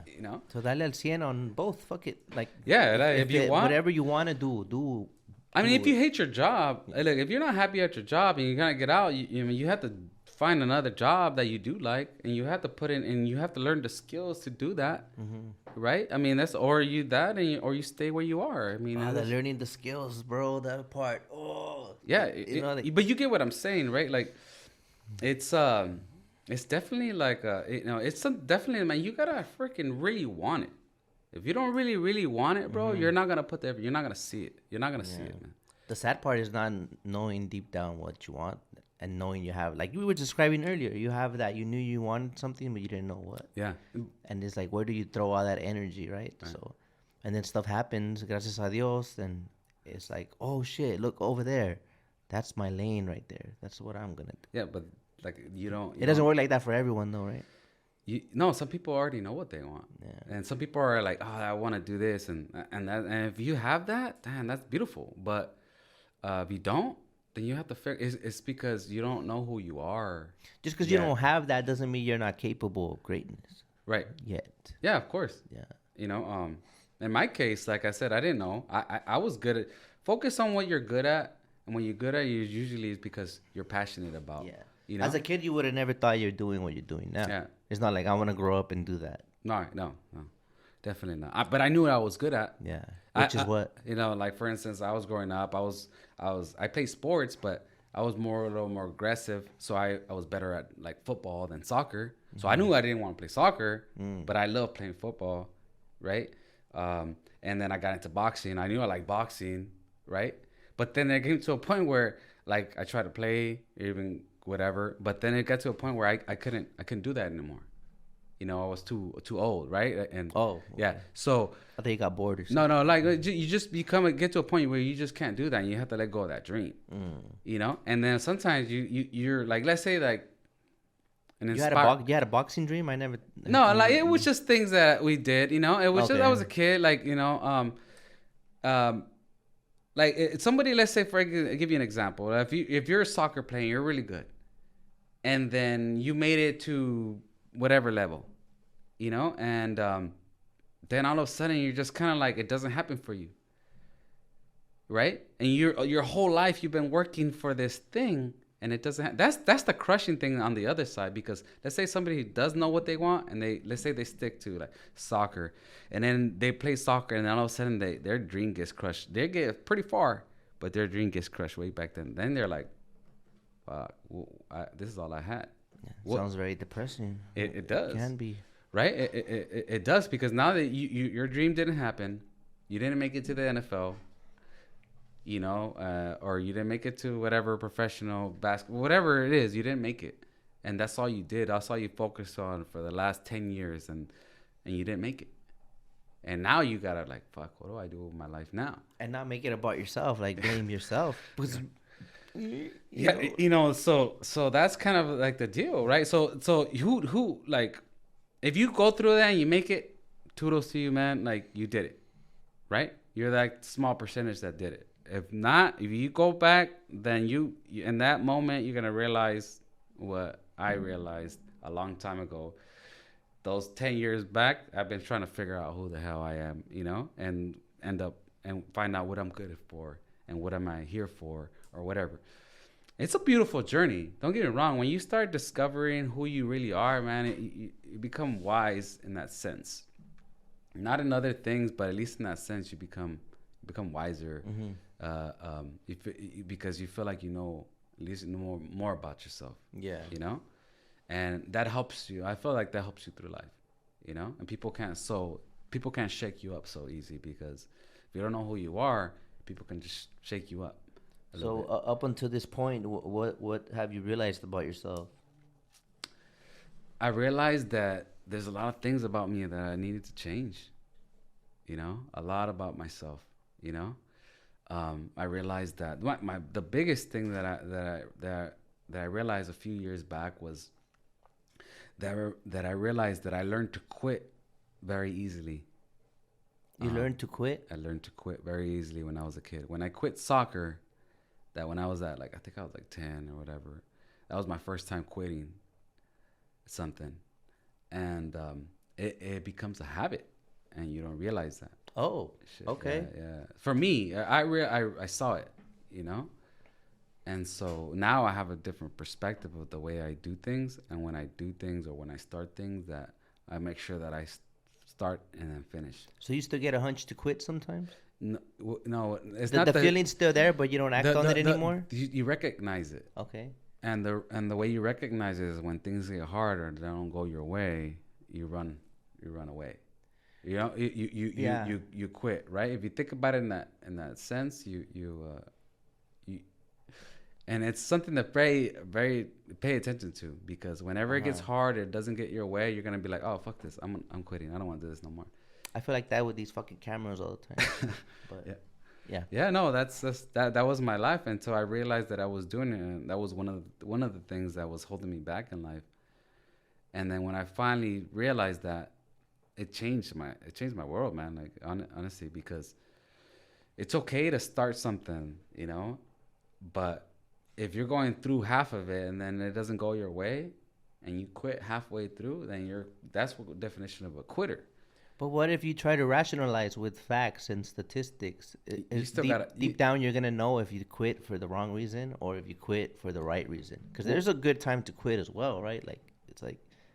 Well, I feel that it's the way you approach it. If you start something, you should finish it. Now, that doesn't necessarily mean that you have to, but it's a commitment. Mm-hmm. If you sign a contract for 2 years, or let's say a year of something, and halfway down a year, you're like, man, this is not fucking for me. Or, man, you know what? This contract's not benefiting me. I don't like the way this, whatever. And then you use that as an excuse to quit. That's just going to mess you up, man. Like, you have to, I feel like you have to keep your word to yourself. I think that's the thing. It's like when you quit, you're quitting on yourself. Mm-hmm. And then when you follow through what you say, at least like if we say like, hey, that you give your word about something. Yeah, you don't want to do it no more, and you don't have to, but at least finish what you promised you were gonna do. That builds confidence. That builds confidence, and it'll get you further in life because you won't quit so easily. And sometimes you just might want to quit over the smallest thing, and you don't even know that right over that hump was the success, And that's why that's why I'm saying it. Like, it's not because of that. It's because you went through so much, and then it gets hard, and when it gets hard, you want to quit. But if you hold on a little longer, as soon as you get over that, the freaking the prize is there. You know what I'm saying? And that's probably that bump that everyone gets to, and then that's where you find out which ones get over it, and that's why. The more you withstand shit long term, the further you get from. I think that's the difference between winners and losers, and not sense anybody. I don't call anybody a loser, but you to be a winner, you have to lose, and you have to keep going. You ever seen those marathon runners or whatever that freaking break their leg and they're struggling, and then they have to like falling apart and right by the finish line, and then they have to get up somehow, crawl, or whatever they have to do to finish. Yeah, with the bloody Goggins toes. Yeah. So that's what it is, man. That's what it teaches you what you're made out of, man. You go through all that hardness and difficulty, and you still power through that.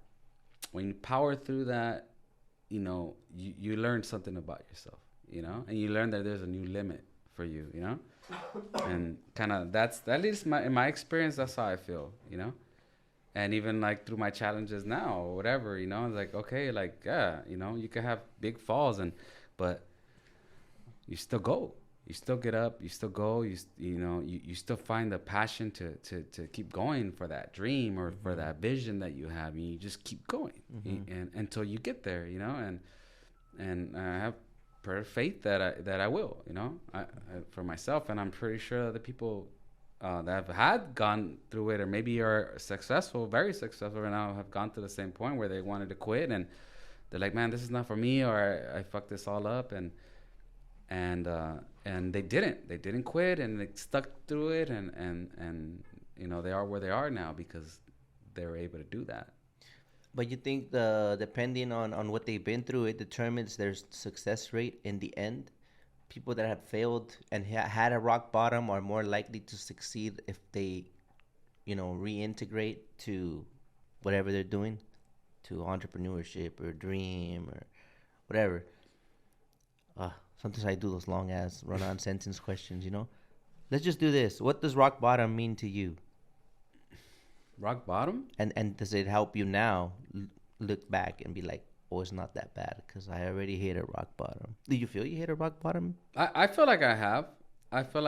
But you know what? This is what I think. For me, hitting rock bottom makes you realize that when you go through things, it's not so bad. Because you understand, like, you can go through stuff and be like, I've been through worse. Hey, there you know what I'm saying? Like, yeah. That kind of a feeling. And I've gone through it because it's helped you now then. Like, yeah, because you don't get shaken by things so much. You learn to deal with stress, and where it doesn't shake you. Yeah. And for the normal person be like, oh man, go panic, and you're like, chill out, bro. It's cool. Like, it's not that serious. That it could be worse.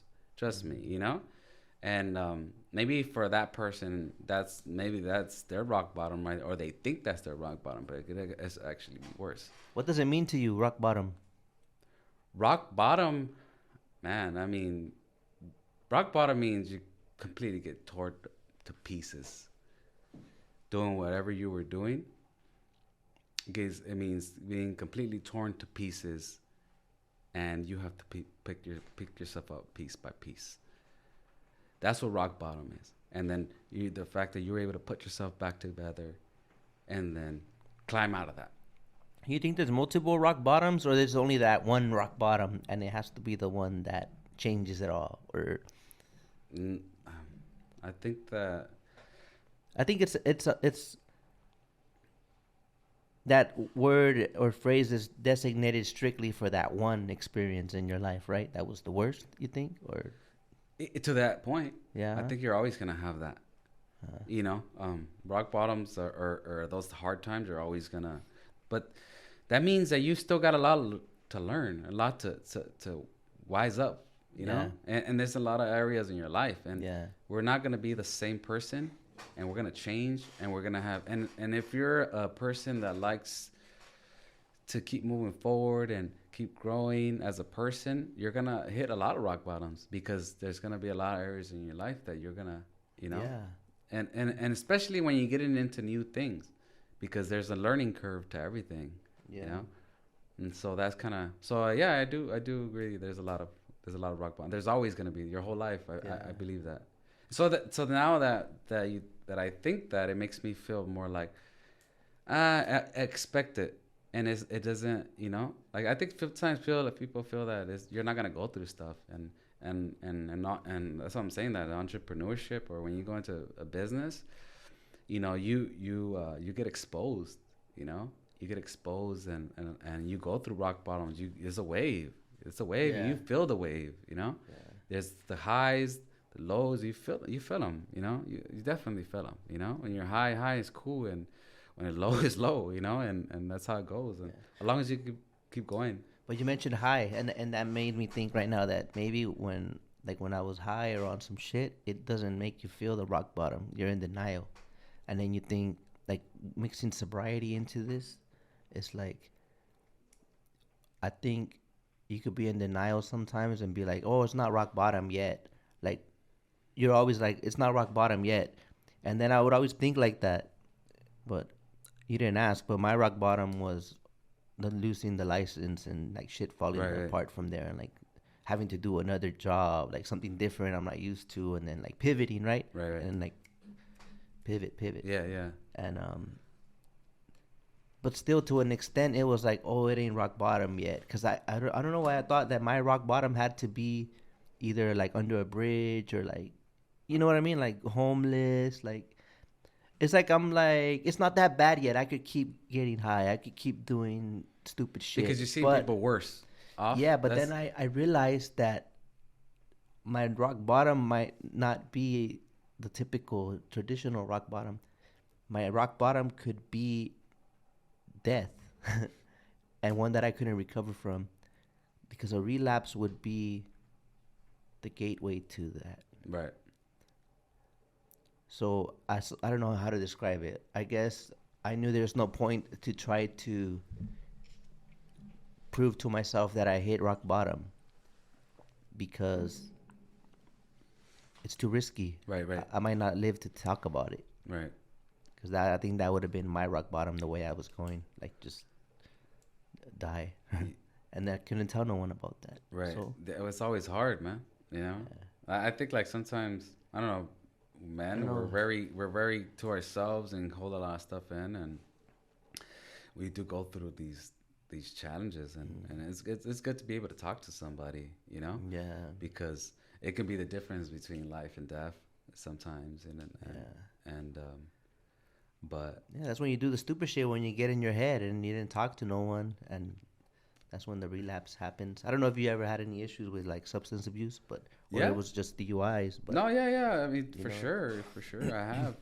We're having, and sometimes it's easy for you to go to that because you think it's the answer, or numbs it or whatever, yeah, or whatever the case is. But yeah, I have, of course, I yeah. have, man. No, that's definitely something that that's made my life harder. Setback, huh? I feel like you wasted this many amount of years or what on Yeah, setbacks. I just thought I mean, even when my life was already hard, I think I made my life even harder when I did that, But you because thought it was helping though. you thought it was helping, but it doesn't, Yeah. and What was the choice of what?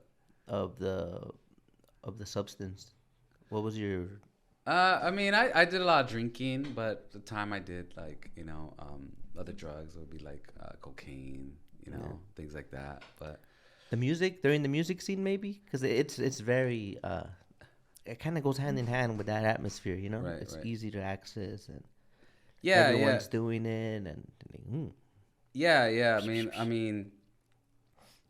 No, I mean, you know what? It's always around you. You know, it's always around you. You know, people do it. It's really up to you whether you do it. I mean, somebody, you know, when you don't really need it, or you don't need that in your life. You know, you're not gonna do it. You know, you're cool. And a lot of times, if you're around that for the wrong reason, I mean, it's because you want to be there.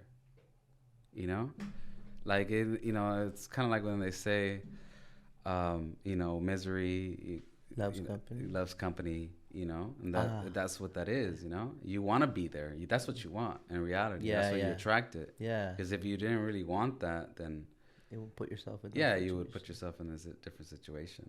Yeah. And so, but it's part of growth. And I mean, luckily, you know, you're here. Look, man, you're doing this podcast is pretty fucking cool, and this room is pretty cool. Thanks for being here. Yeah, You're no, doing good too, man. So, yeah. I was like, man, I want to bore everybody to death, and nah, but it's nah, not everyone can relate, and then the ones that do, then they know what's up. You know, like, yeah, no, it's. I have no shame of saying what I have done, or you know, because it is shameful, but you want to be a better person, right? Like, um, that's what you want to do. You know, you want to be the best version of yourself, and I want to be the best version of myself that I can possibly be. You know, hmm and the only way I can do that is by failing. You know, and learning from my mistakes, man, and that's were you pretty ever much at it. risk of like losing your willpower to the substance, or did No, you get it under control? no, I think I got it under control. Yeah. Okay. I think it was like a seasonal thing, Oh, okay. you Okay. know, for me. Yeah. You know, kind of like kind of lost, you Mm. know, a little bit of lost in a sense, and kind of like you're just kind of going through life. Yeah. Okay. Yeah. And That's good. That's good because the whole addiction part is very. yeah, it's scary, man. Right? Yeah. I never got to that because I always been afraid of addiction. To be Yeah. honest with you, I fear that because I see people and then I see what they could Yeah. do. So that alone just scared me. Yeah. So I knew that I was like, man, I can't be doing that. I had that conscience thing in the back. I was like, I can't be doing Mm-hmm. this, man, because Mm-hmm. you know. And the reason when you start falling in love with being that person Mm-hmm. and doing that, then that's when I feel like without fear, you know, I think that's when you can possibly fall into that addiction, and that could be that's really scary.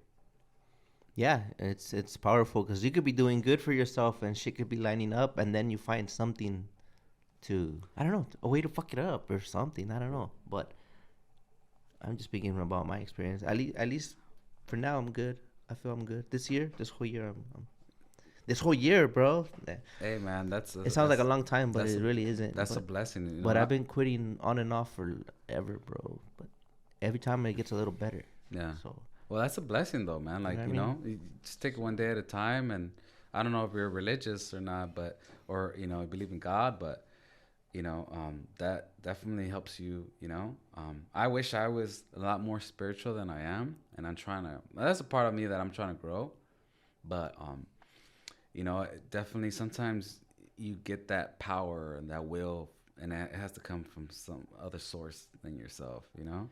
Go do some toad venom. You'll feel the atheist come out of your body, bro. Right. That's how Yeah. you know something out there, bro. Yeah, for sure. I don't know if I'm religious or I just know that there's something more. Well, You know? definitely gratitude, right? Yeah, Grat- beautiful. Gratitude would be the start of it, man. Being thankful for the fact that you have another day, and whatever Exactly. beautiful things that you do have, you know, be grateful for that, and when you have abundance, and great, man, and you know, Share that you shit. know, yeah, of course, and when you don't have it, and I feel like people know that of me. I feel like they know that if I do have, and I've always tried to help Hmm. whoever I can. You know, the people who know me, that they know that. You know, I'm very giving. I'm a giver. You know, I'm not a taker. I don't like to take from people. Mhm. You know, but you know, yeah, just give, man, and that makes me feel good. And it used to make me feel good because I knew my struggle, and then when I saw people going that way, I didn't. I felt their pain, right?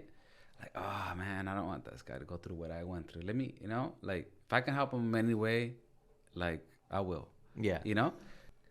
Moving on. So how many businesses have you failed that? You know what? I don't like that word. And that's why I changed the mid sentence here. How many businesses have you failed at, or should I say, fine-tuned your entrepreneurship with? Man, I think I would say at least. Well, I think the first one would be the trucking, right? Because I was doing good, but yeah, the trucking, and even my service business. I still have that, but I feel like that's fine tuning, right? Yeah. Because we've done a lot of good things, and we're I grow and all that. But then you have your waves, Mm-hmm. So I feel like it all leads to something, Yeah. right? Like I think that even though I have a service business and it's we're out there and still that, I feel like my vision is bigger than that. My vision is bigger than I feel like I have a bigger vision, and so that's why I wouldn't say I failed. I would say that I'm trying to move past that. Like you just start seeing a vision, and then you're like, you know what, this is more of what I want here, Mm-hmm. and so that's where I'm going. So now I started a new business LLC. It's called it's yeah. So Safe Lane Solution is the company, right? We do trailer repair, work on trucks, things like that, and Safe so Lane. yeah, Safe Lane. So there you go. And then so from that, I started a new business. It's called SLS Equipment and Distribution, and I started a SLS brand. So now I'm starting to sell. What I do is I sell product. I sell a product that I have my own product, and I'm trying to push it out into the market. It all falls into the same industry, but that's what I did, and I think that's where my vision was taking me. Something that can scale, like and What's the product? well, I do basically the product I have is a wheel seals. So it's pretty boring, I know, if you really think about it, but as from a business perspective, for a business person, it's a very I feel like it was the right thing for me, the right move for me. There's a ton of truck parts and accessories. Why did you pick that? I felt like it was something that I found through my experience and my mechanic thing that was something that we always constantly did, Okay. Yeah. So that's kind of how it won't fit with the other, right? Does yours have a twist to it, or is it just it's the actual product, but just branded? Or is it like eco-friendly, or is it like a hybrid? You know what I mean? Like it's just my deal is quality, right? It took a while for me to be able to find and the right partner to manufacture the product for, and then take my ideas and change it, right? okay. So you saw the faults in it, and then yours is not. Because there's people that make quality, but you have to find good quality and bad quality, like. And I think for me, it was that. And even now, I'm making changes, right, to make the product better. Like, so even at the early stage, because I want something better. So for me, the most important thing is I want to make sure that going to a business like this, that my product doesn't fail. You know what I'm saying? Because I'm barely starting the business, and if I start getting bad feedback right away, I'm just gonna bury myself. You know what I'm saying? What about the specs? As you modify it to your liking, because it's your product, is that your property in a way, or can that blueprint of how to make that product be someone else's? Like I could come and put my brand on it and use your product? Well, I mean, To what degree did you customize it to where it's yours only, or is that not the case? I feel like that has to do with branding, because in reality is that you can do whatever you want, but if you don't do it right way, you're not gonna be successful. So So it's custom ordered pretty much to your liking, your product, and yes, the supplier just yeah, takes the order and yeah, makes it there's a the way lot you of want it. yeah, I mean, because people are just used to selling what's out there, Yeah, because right? a lot of people order like Alibaba, like ordered some gloves and then just stitch your brand on it. Right. You know what I mean? But you're saying yours is like made from scratch and Well, no, you've my looked so into it. it's because it's very different from being like selling gloves to selling something that has a it's a big deal because with wheel seals, you have to have a good wheel seal, man, because if not, you're gonna have to pay for that job again You should have right brought away. one, bro. I would have been. Like, Yeah, actually, I ran out and I didn't. Yeah, I ran I ran out. I was gonna bring it. I had it there and I was gonna bring it and I forgot it on the way. But yeah, it's one of those things, man. Like I'm pretty proud of it. My staff's behind it, and people that know that deal with me and my service business know that man. I when I come and I do something, I do it right. Like, and sometimes people don't question my work, because they know I'm doing I'm giving them the best.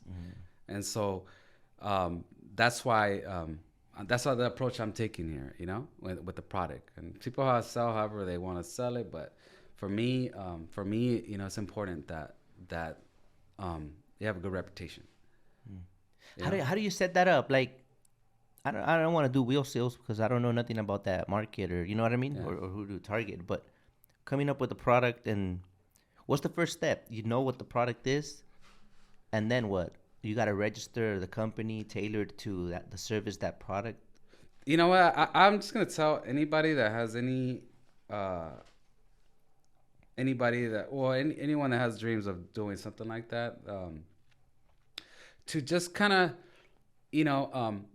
do your best to study, I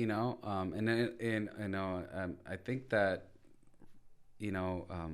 what you can about that field.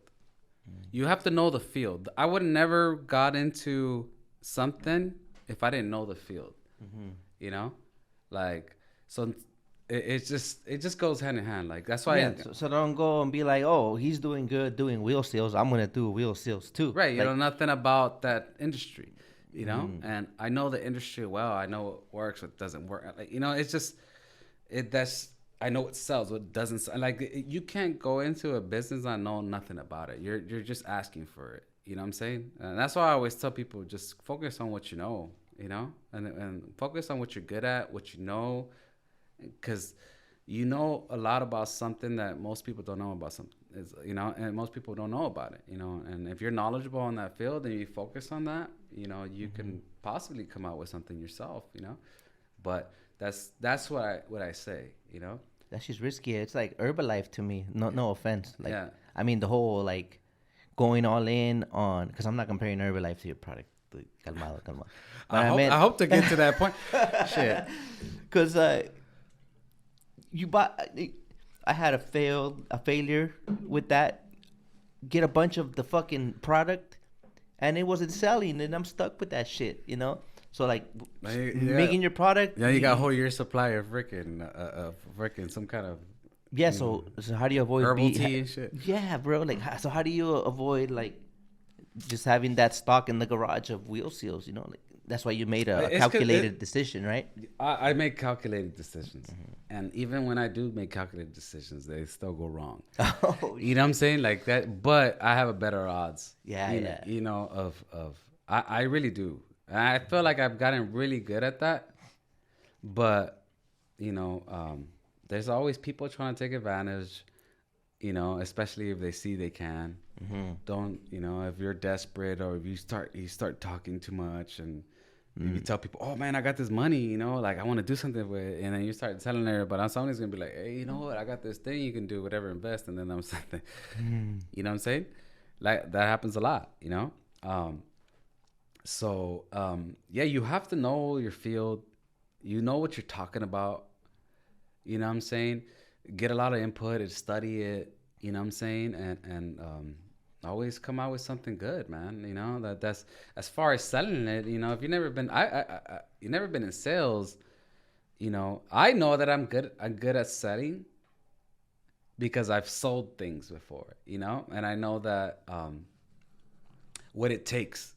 You know, to be a salesperson. You know, even though I may not be the best salesperson, and I'm hoping that with time, like we find the right salespeople that help me get the product out there. But for the time being, it's me, and I'm good enough to do it. You know, so Let me know if I asked this already, because it's your own product, but what made you pursue a product? Like you were doing the labor, and then you're like, oh, you know what? I want to actually sell parts. right. Did we discuss that? Like, No, we didn't. from service to sales is Right, like. right. So, because I sold other products, I sold chassis. I refurbished them. When I was doing my business, I would buy product. Like certain things that I would buy and I would have, and then I would make money on. You know what I'm saying? Like, so there, that there's a movement in generating a revenue and selling products. You know what I'm saying? So that's kind of like where I realized I was good at, and then just I don't know, just the idea just really came from you know talking, talking to people and thinking, and then the light bulb just goes off when you're at that point and you how do you say it? You're looking for things. You know what I'm saying? Like you're looking for the next thing. You To always connect with are. that. Yeah, you always are. Like you find the opportunities. The opportunities come your way, and if you're good at it, you'll be successful. I think. Um, but that's kind of like I don't know. You attract it, I guess. Opportunity. Mm-hmm. And it's up to you whether you take action or not. And like the other day I was just thought about like I was right there at my kid's mom's house, and we're working on something, and then we came across this freaking product, and I just thought, like, damn, nobody thought of this. We were right there talking about it. We're like, nobody's ever thought about this idea, and this was it's probably like a multi-million-dollar idea that probably can be patented. I'm not gonna tell you what it is, but you know, that came just, we're doing something and it just came out of nowhere, But what comes behind that, you know? Either just an idea or do you take action, you know? And I think for the most part, I think what we're getting at is that you take action, but then you get stuck. You get stuck with a product that doesn't sell, and that has to do with the fact that you have no idea about what the hell you're getting into, and you're not prepared to get into that. Yeah, and that may be where sometimes people feel like they failed, right? Because you got into something, and you're not even willing to go out and do the work behind it. I think that you think that things are going to be a lot easier, and when you realize that it's actually hard work and you got to go out there and put the work in, that's where the difference makes. Mm-hmm. You get it? Or I don't know if that makes sense or not. You have to go. I mean, basically, you have to go out there and put the work in behind it, whatever it takes to do. Like if you have to go door to door, hey, this is what I have. It's funny because it's like people sound like all the motivational speakers and go do the work, and it's just so fucking basic, but it's not at the same time, because the difference will be if you actually do it. Right. But I know, and maybe it's because we're at the 2 hour mark, and my thoughts are a little. Yeah. But do the work, and you have to go. You don't do the fucking work. do it. You have Doing to the do work the work. is hard sometimes. You have to be willing to, if you're gonna do anything, start anything, you have to be willing to do the work. If you're lazy, if you don't want, you expect somebody else to do the work for you, you're gonna fail, and that's the truth, man. You have to go out there and you have to be the person that does everything until you grow big enough where you can hire people to do the things for you, and and hope that you grow, right? But you can't be lazy, man. Like, So, definitely not. what do you want from this new journey? What's your end goal in all this? Well, yeah, well, I mean, be competitive, man, with the competitors that are out there, like the big companies, Mm-hmm. SKF and Mm-hmm. you know, all the other ones, right? National, and so I just thought I put myself in a market now where there's less competition, to be honest with you. Oh, okay. You know, Mm-hmm. for me, I feel like it is, Yeah. and so that's basically, I just my goal is to provide the best product that I can, and I believe that it's a really good product, and I'm changing things, like, as you're going directly now. I'm like, the cool thing about my business is, like, for instance, I sell to people that have big fleets, right? Or like, so if you order a certain amount, your order's got to be a minimum of 10. So, but I'll come and deliver it to you. Mm-hmm. Like, so we come and we deliver. Hey, I need this many seals.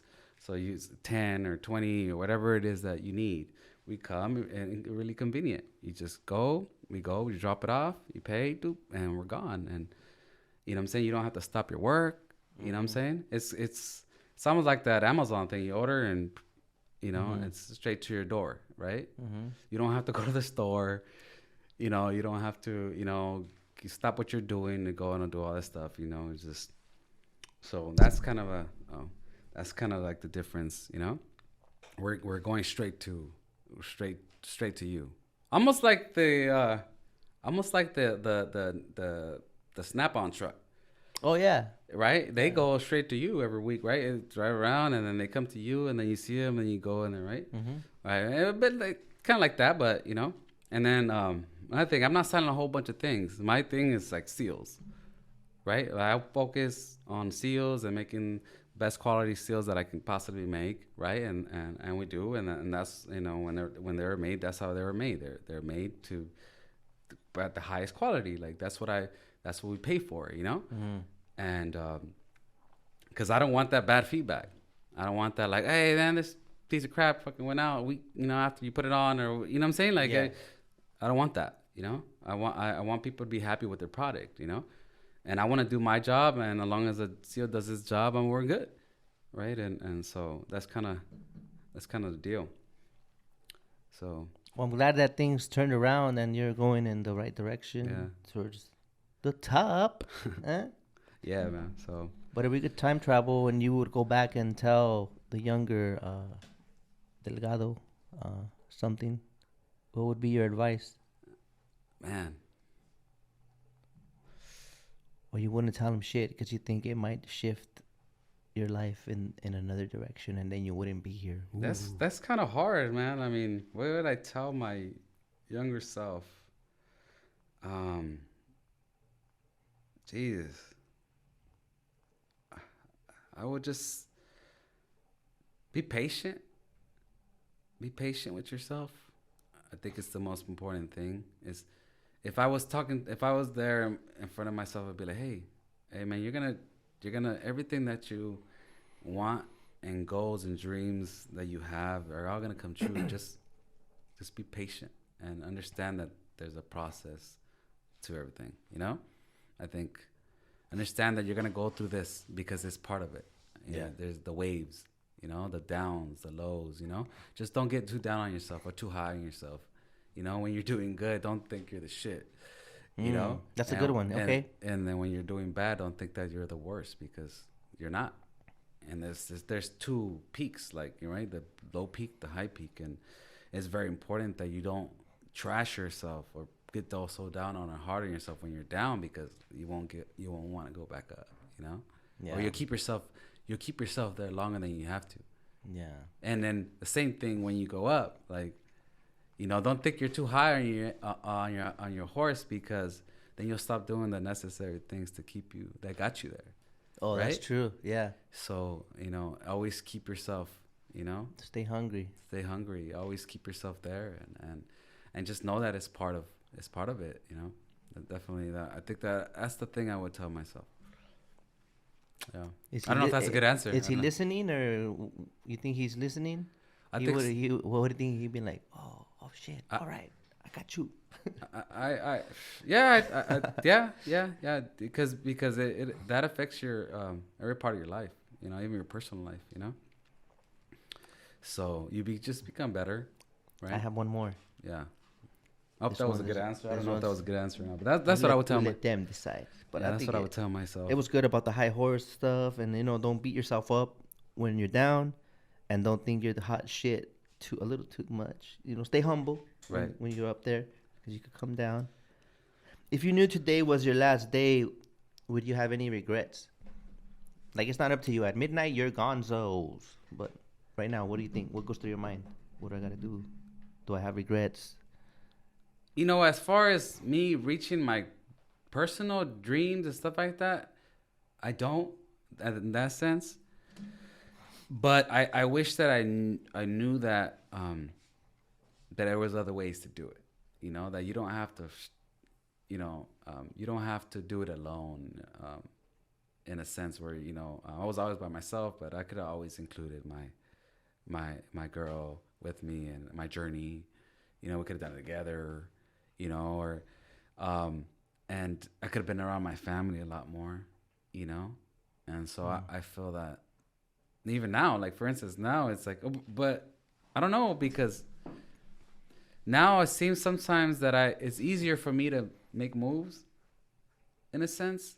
I see solo, right? I can make something happen out of nothing, right? And but is that a skill I required over like in this time, or is that something that And I think that like I needed to learn how to do that for me to buy back my time, And so now I have more time with my kids, right? I'm around more, and compared to when I used to drive and or even when I had my business, my mechanic business, and when I was always working, you realize that if you do things right, you don't always have to do things yourself.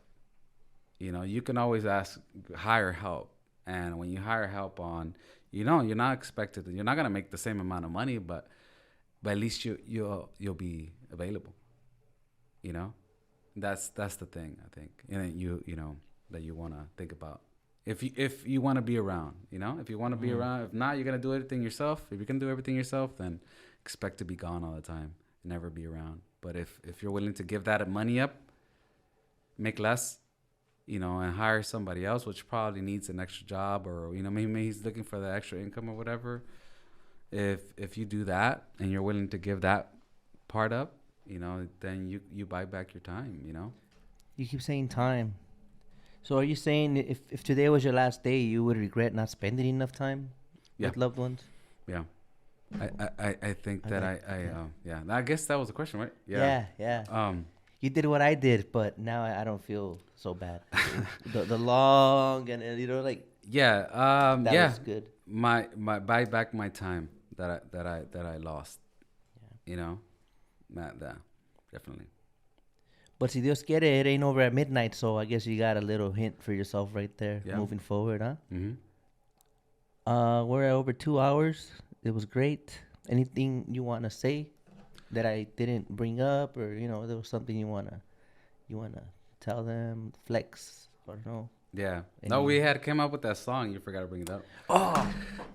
So where's the corrido, bro? Yeah. So I wrote a song, and it's a corrido for truck drivers and pretty much everybody that works, And it was about the life of a truck driver. And I you know what? It's done. It's made out and everything. And you know what? I'm gonna promise you something. I'm gonna make sure that it gets out. Yeah. I'm gonna make sure it gets out, and we're gonna bring it. Because the artists are I don't do like I'm actually feature on it. It's my song. I wrote it, but I'm not the main artist. I'm the feature on it. Mm-hmm. So I want to make sure it gets out. We'll come back here with you, and we'll that'll be our launch, or whatever for the song. That's dope. Yeah, all right. And the song is really for you guys, in the industry, and any person or father, mother, whoever relates to the song. If you guys love it, cool, man, appreciate it. But it's really about the sacrifices of what it, a truck driver, through a truck driver's eyes, right?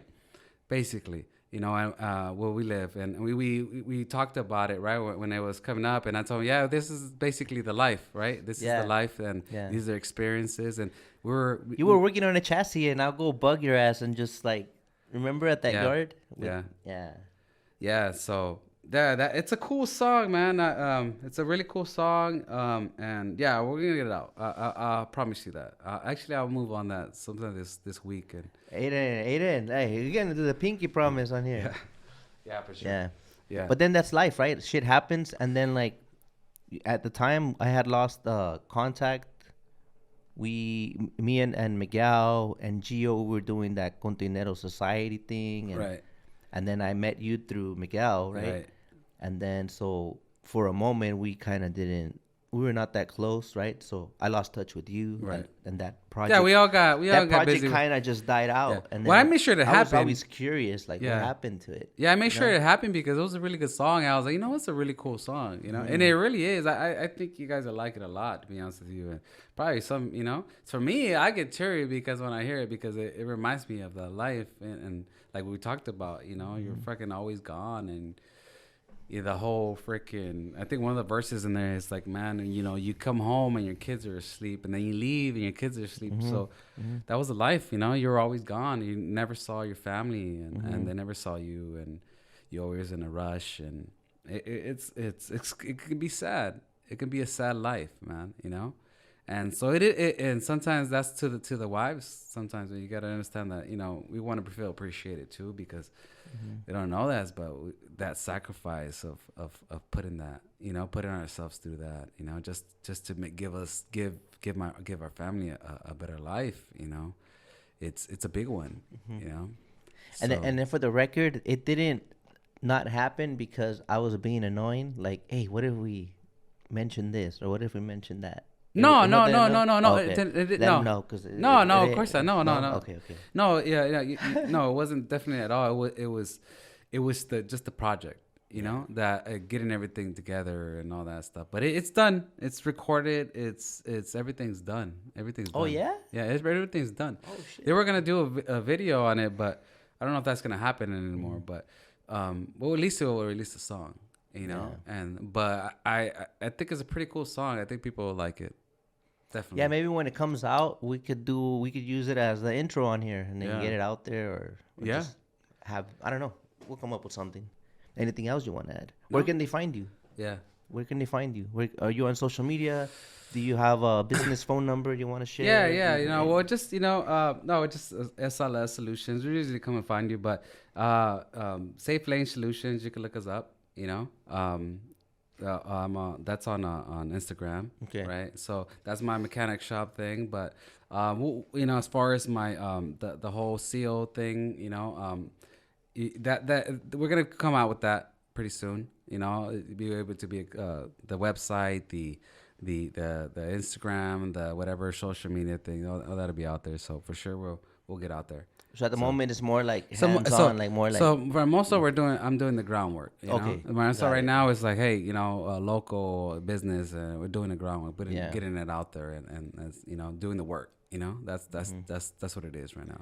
You should hit up Harbor Hose. Yeah. I think eventually we will. Yeah. Eventually we will. Or Harbor Truck Parts. I think they changed their name. So. Yeah. I think eventually we will. But shout out to Israel, cool dude. Yeah, for sure. He'll hear you out. Go show him that wheel seal, man. I could already see it on the racks right there. Yeah, for sure, man. They got other products as well. You know what I'm saying? Mm-hmm. So for him, it would be probably, for sure. I don't know how that industry works. Maybe there's conflict of interest. Like, you only buy our wheel seals. Who the fuck is SLS? Yeah. So SLS brand. His distributor, right? His supplier. Who knows? I don't know. I'm just way, imagining scenarios. Yeah, like I say, either way, that's my focus for me to make sure that it gets out. Mm-hmm. So however it does, whether we put it out in the store or eventually, but I want to be able to have a market. Mm-hmm. I think that if people are looking for it, they're gonna be asking. They're gonna come to the stores. They're gonna be like, "Hey, man, do you have the seal?" And they were like, "Oh, we don't sell that." And then they were like, "Oh, shit," right? Like, I hope they get to that point. You know, that people are asking for the seal because they know the quality is good and they get at a good price. And so that'll be on you to make sure it has that one thing, that distinctive characteristic. Right. Yeah. That stands out. Why do I want this one? Otherwise, as a former owner op, I wouldn't really care as long as it does the job. Right. So what's going to make yours special to me? Right. That's true. For bragging rights? Or no, what's going to make it special is that, you know, it does its job. Right. That's the most important thing. So all the roadside mechanics are punching the air right now. But all right, man. Thank you so much for your time. I know it took a while setting up and everything. I was a little rusty, but thank you so much. And I wish you the best in your business venture. And thank you for sharing your story. Cool, man. Thank you. All right. Catch you guys on the next one. Peace.